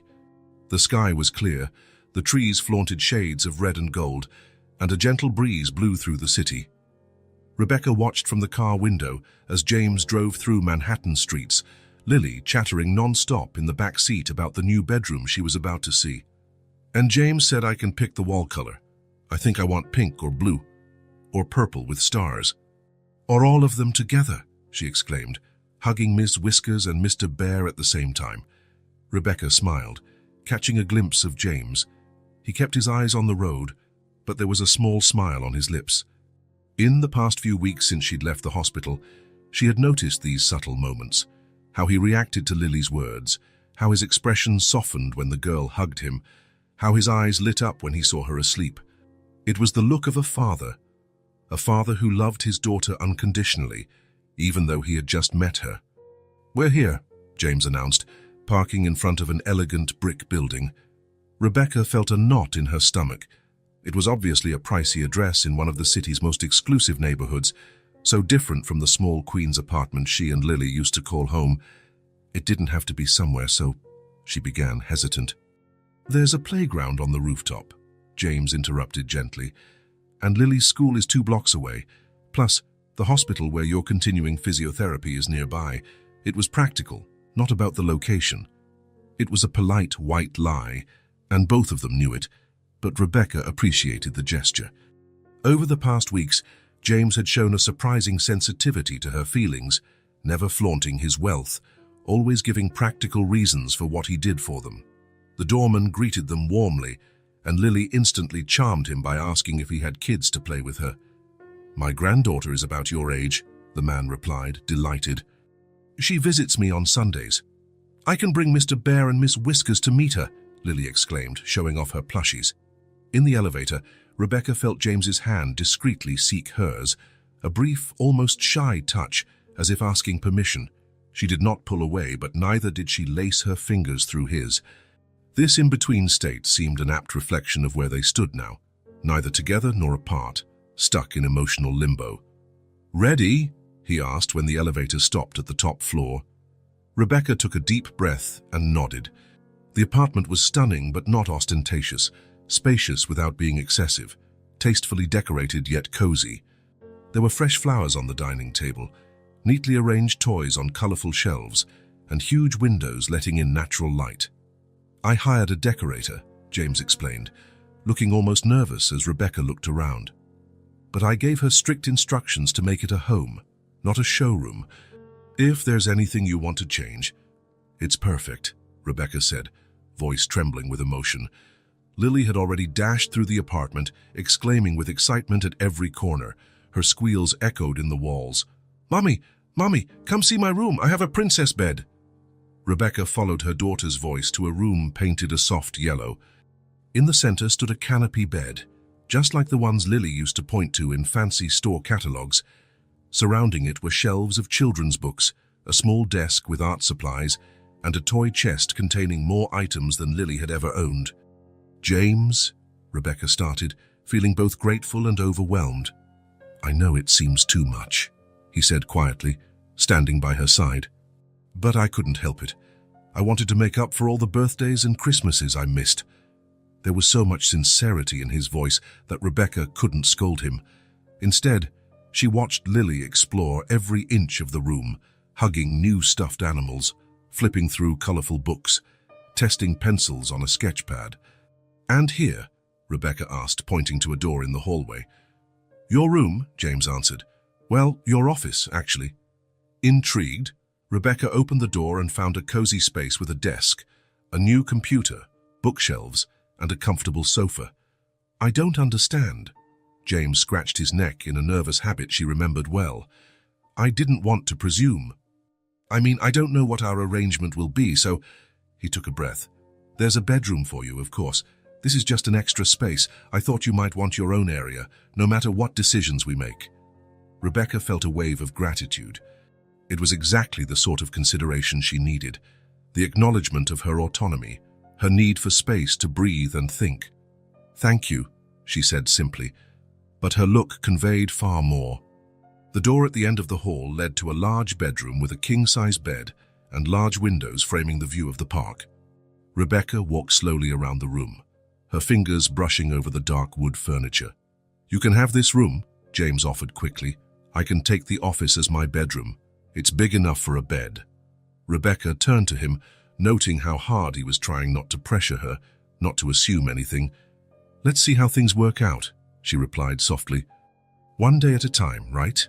James nodded, visibly relieved she wasn't rejecting the possibility of a shared future. Over the next few days, they settled into a routine. James still worked, but rearranged his schedule to be around most of the time. He took Lily to school in the morning, while Rebecca did physiotherapy 3 times a week. In the afternoon, he was usually home when Lily returned, filling the apartment with her drawings and stories of her day. James did most of the cooking, revealing a culinary skill that surprised Rebecca. "Where did you learn this?" she asked, watching him prepare a perfectly creamy risotto. "Cooking classes," he answered, focused on stirring the rice. "I got tired of eating alone in restaurants or ordering delivery. I thought it would be a useful skill." There was something deeply revealing in that admission. The James she had known years ago would never have bothered learning to cook. He would simply have hired someone. This new James wanted to create, nourish, and care with his own hands. "And you? Did you learn many new things over these years?" he asked, not looking up from the stove. Rebecca thought for a moment. "I learned to change a car's oil," she replied, "and fix basic plumbing leaks, how to stretch money when it seemed impossible, how to make Lily laugh even on the hardest days." "You're amazing," James said, finally looking at her. "You know that, right?" Rebecca shrugged, uncomfortable with the praise. "I did what needed to be done." "Exactly," he insisted. "You're the strongest person I know, Rebecca. You always have been." After dinner, Rebecca's favorite time began. James would bathe Lily and tuck her in, always telling a fantastical story he invented on the spot. Rebecca usually stood by the bedroom door, watching the easy rapport between them. The way they had built their own rituals in just a few weeks. Princess Lily and her loyal squire, Sir Bear, finally discovered the hidden treasure, James narrated, using different voices for each character while Lily listened in fascination. "What was in the treasure?" she asked, eyes already drooping with sleep. "Something more valuable than gold or diamonds," he said, gently stroking her hair. "The treasure held memories, happy memories from the past and promises for the future." When the princess opened the gleaming chest, that was usually the moment when Rebecca slipped away, feeling like an intruder in the magic he created with Lily. These stories belonged to them, a bridge built in a short time, but already solid. One evening, however, James quietly called her over. "Want to finish the story tonight?" he asked, surprising her. Lily perked up immediately. "Yes, Mommy, tell us what was in the treasure." Rebecca entered the room hesitantly and sat on the edge of the bed. James smiled encouragingly and stood, offering his place to her. "Well," Rebecca began, improvising. When Princess Lily opened the gleaming chest, she found 3 shining stars.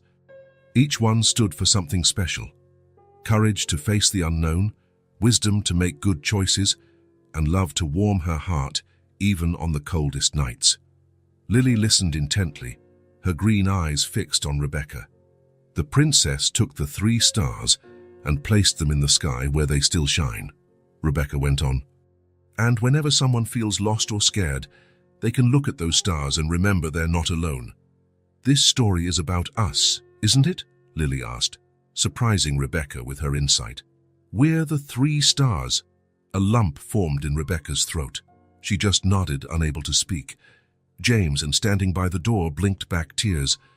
Some nights, after Lily was asleep, James and Rebecca would sit on the apartment's balcony with a glass of wine, looking at the city lights.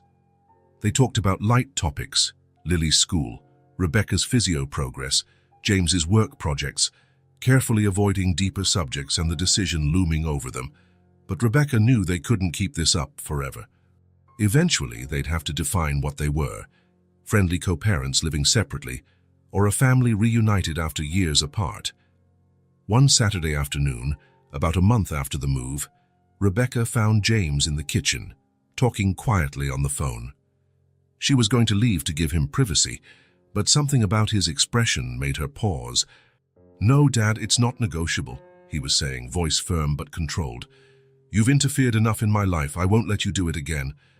Rebecca froze. He was talking to Richard Carter, the man who had shattered her dreams 5 years ago. "Yes, we're living together. Yes, Lily is my daughter," James continued. "And no, I don't care what you or the press think about it." He paused, listening. "If you decide to go through with it, just know I'll be ready. I have documents, emails, plenty of evidence of your interference to make things very uncomfortable for you and the company. Don't test me." Rebecca quietly stepped back, her heart pounding. James was standing up to his father for them. He was risking his relationship with his family, maybe even his professional standing. That night, as she watched James tell Lily her bedtime story, Rebecca saw him differently. He wasn't the young man she'd known in college, talented but still seeking to prove himself under his father's shadow. This man had forged his own path, earned his own independence, and was now willing to fight for what he believed in, for them. Lily fell asleep, and James slipped out of her room. He found Rebecca in the hallway, in her usual spot. "Everything okay?" he asked, noting something different in her expression. "I heard your conversation today," she admitted. "With your father?" James sighed, running his hand through his hair. "I didn't want you to know. He's being difficult, threatening you." "Trying," James said with a small smile, "but he doesn't have the power he once did. I built my own company. I have my own network. He can try to cause trouble, but he won't succeed. You shouldn't have to choose between your family and—" Rebecca hesitated. "You two," he finished. "Rebecca, there is no choice to make. You're my family now. My father will have to accept it, or we'll go our separate ways." The simplicity of his statement shook Rebecca deeply. No drama, no ultimatums, just a calm certainty. Rebecca stepped forward and, for the first time since her return, initiated a hug. James seemed briefly surprised, then wrapped his arms around her. "Thank you for defending her," Rebecca whispered. "For defending us." "Always," he promised against her hair. "Always." That night, for the first time since moving in, Rebecca couldn't sleep. She tossed and turned, thinking about how James had been patient, giving her space while clearly wanting more. He never pushed, but never withdrew either. It was as if he were silently saying, "I'm here. I'll be here as long as it takes." The next morning, a bright Sunday, James suggested a picnic in Central Park. Lily was ecstatic and helped make the sandwiches, spreading butter all over the kitchen in the process. The park was crowded with families enjoying the pleasant weather. They found a quiet spot under a large tree, laid out a blanket, and arranged their improvised lunch. As they ate, Lily pointed at every dog passing by, announcing she wanted one. James looked at Rebecca, raising an eyebrow in silent question. "Don't even think about it," she joked, laughing. "We already have the apartment full of stuffed animals." "A real pet is a different story." "But I'd take care of it," Lily protested. "I'd feed it and walk it and everything." "Maybe when you're a bit older," James compromised. "For now, how about another ice cream?" The mention of dessert immediately distracted Lily, and she ran off with James to the nearby ice cream cart. Rebecca watched them from a distance, the small hand in his, him leaning down to listen as she explained with utter seriousness why chocolate was objectively the best flavor. Something warm and comforting spread through Rebecca's chest. It was more than gratitude or relief at seeing her daughter happy. It was the realization that, despite all her doubts and fears, she was allowing herself to love again, loving James, loving the idea of a complete family, loving the future they might build. When they returned with the ice cream, Rebecca noticed a smudge of chocolate at the corner of James's mouth, identical to Lily's. Without thinking, she reached out and wiped it with her thumb. A simple, automatic, intimate gesture, the kind couples do without a second thought. James looked at her in surprise, then smiled. A smile so full of hope that Rebecca felt her heart skip a beat. After their picnic, they wandered through the park until they reached a small playground. Lily ran straight to the swings, and James followed to push her. "Higher!" she shouted between laughs. "I want to touch the sky." "Be careful not to fall," Rebecca warned automatically. "I won't fall," Lily insisted with absolute confidence. "Daddy is holding me." Everyone froze. It was the first time Lily had called James Daddy, and it came out so naturally, so spontaneously, that it felt as if it had always been that way. James looked at Rebecca, his eyes brimming with unspoken emotion, silently asking for permission. She simply nodded, unable to speak. Lily, sensing the sudden quiet, looked at them in confusion. "Did I do something wrong?" James knelt in front of her, holding her small arms gently.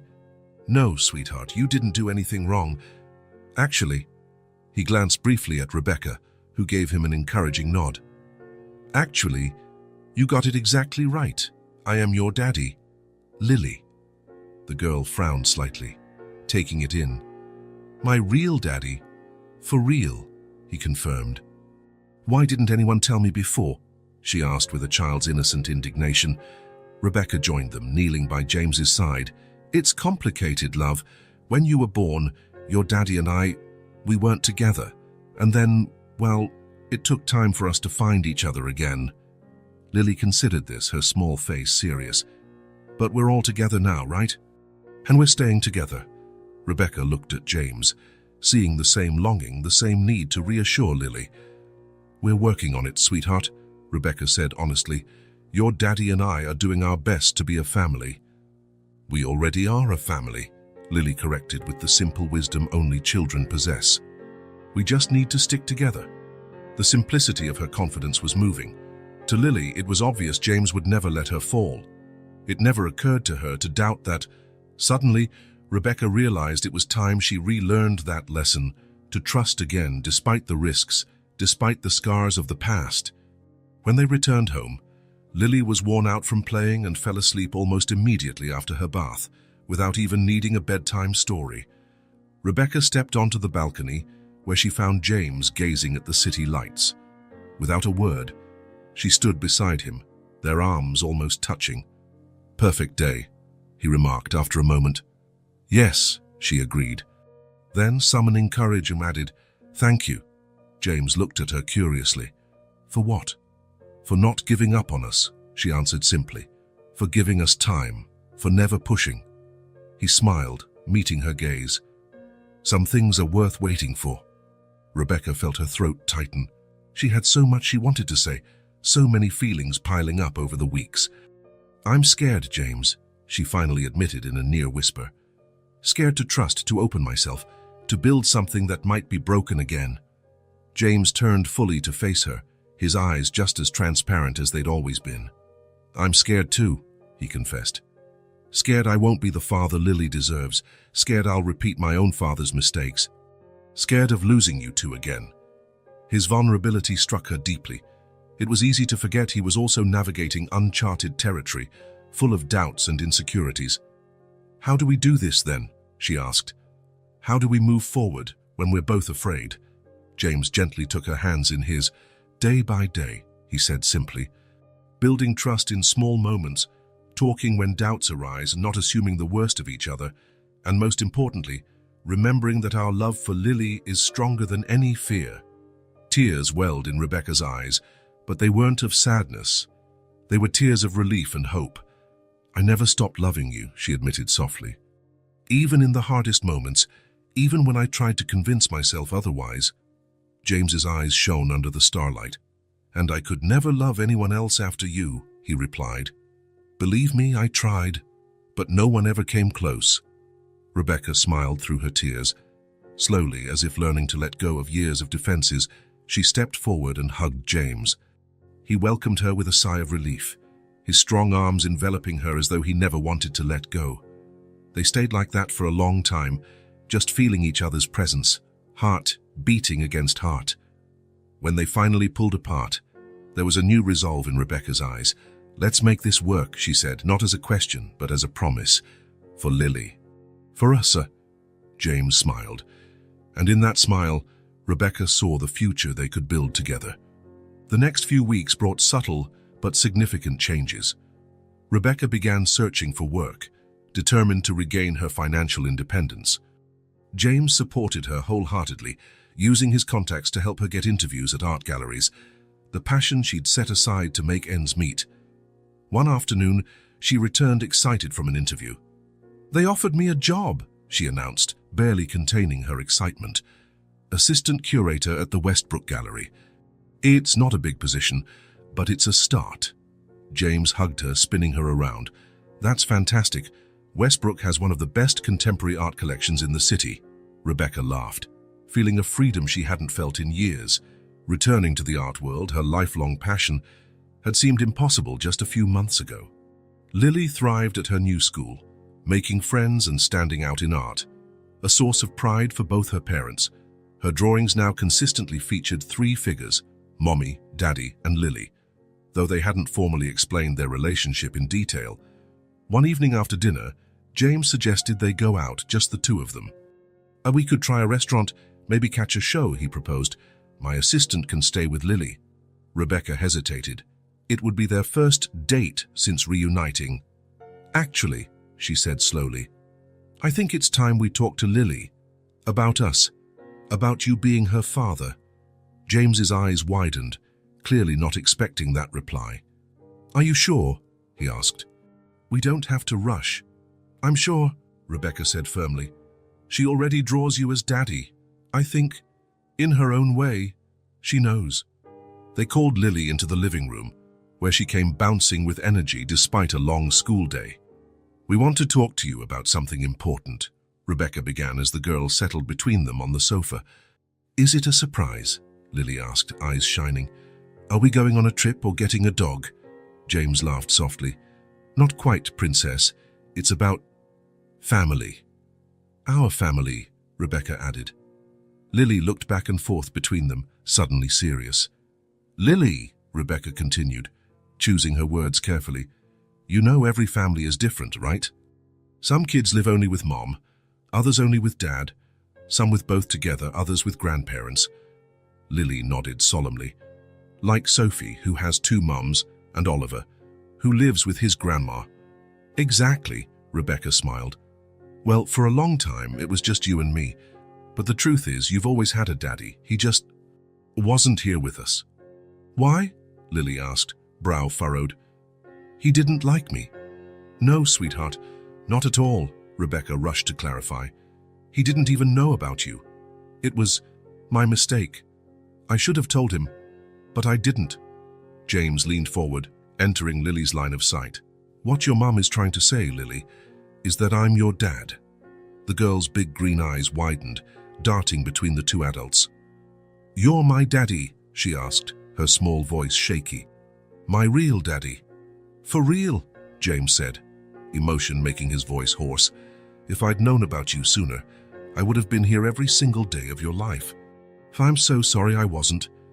Lily stayed quiet for a long moment, absorbing the news. Rebecca and James exchanged anxious looks, wondering if they'd made a mistake bringing it up so suddenly. Does that mean you won't go away again? She finally asked, looking directly at James. Never, he answered without hesitation. I'll never leave again, Lily. And will you be my daddy forever? Not just for a little while. Forever, he promised. Even when you grow up and think you don't need a dad anymore, even when you're an old lady with grey hair, I'll always be your dad. Lily nodded, as if confirming something she already sensed. Can I call you Daddy then? She asked. Instead of James. James felt a lump in his throat, too choked up to speak. He only nodded, tears threatening to spill. Without another word, Lily leaned in and hugged him with all the strength in her little arms. James enveloped her, closing his eyes as a single tear finally escaped. Rebecca watched, her own heart overflowing with emotion. For years, she had imagined this moment, both dreading and hoping for it. Reality was simpler and deeper than any scenario she'd pictured. Are you going to stay with us now? Lily asked, still hugging James, but looking at Rebecca. James gently pulled back, turning to face Rebecca as well. The question hung in the air, laden with meaning for everyone. James knelt by the sofa, holding Lily's small hands in his. If your mom says yes, he said softly, I'll never leave. His eyes locked with Rebecca's, conveying everything he felt, hope without pressure. The decision was hers, as it had always been. Rebecca felt certainty forming in her heart. Fear still lingered, and maybe always would. But for the first time in 5 years, love was stronger than fear. I think, she said, tears welling and a smile lighting her face, it's time for us to start over, together. Lily let out a squeal of delight and jumped, hugging them both at once. Rebecca and James laughed, wrapping their daughter in a group hug that held all the love in the world. Later that night, after Lily fell asleep happy and exhausted, Rebecca found James on the balcony again. This time, she walked up without hesitation and laced her fingers through his. Are you sure? He asked, as if afraid to believe his own good fortune. I've never been more sure of anything in my life, she answered. It took a while, but I finally realized that some things are worth the risk. Some people deserve a second chance, and some loves are too strong to be denied. James leaned in and kissed her softly, a kiss filled with regrets for lost time, gratitude for the present, and promises for the future. When they broke apart, Rebecca rested her head on his shoulder, gazing at the stars above. 5 years, she murmured. We lost so much time. We didn't lose it, James corrected, kissing the top of her head. It was the time we needed to become the right people for each other, the time we needed to be ready for this. Rebecca considered his words, finding truth in them. The James of 5 years ago wouldn't be the father Lily needed. The Rebecca of 5 years ago wouldn't have the strength to face the challenges that still lay ahead. Now what? She asked, looking at the future opening up before them. Now we live, he said simply. One day at a time, we make memories. We help Lily grow. We laugh. Maybe we even cry sometimes. But we do it all together. Rebecca smiled, feeling a peace she hadn't felt in years. For the first time in a long while, she wasn't afraid of the future, because this time they were in it together, and together they could face anything. In the next room, Lily slept soundly, Mr. Bear and Miss Whiskers by her side like furry guardians of her dreams. On her peaceful face, a small smile, as if even in sleep she knew she finally had what she always wanted, a complete family. The next morning, before breakfast, Lily was already bent over her drawing table, tongue between her teeth in concentration.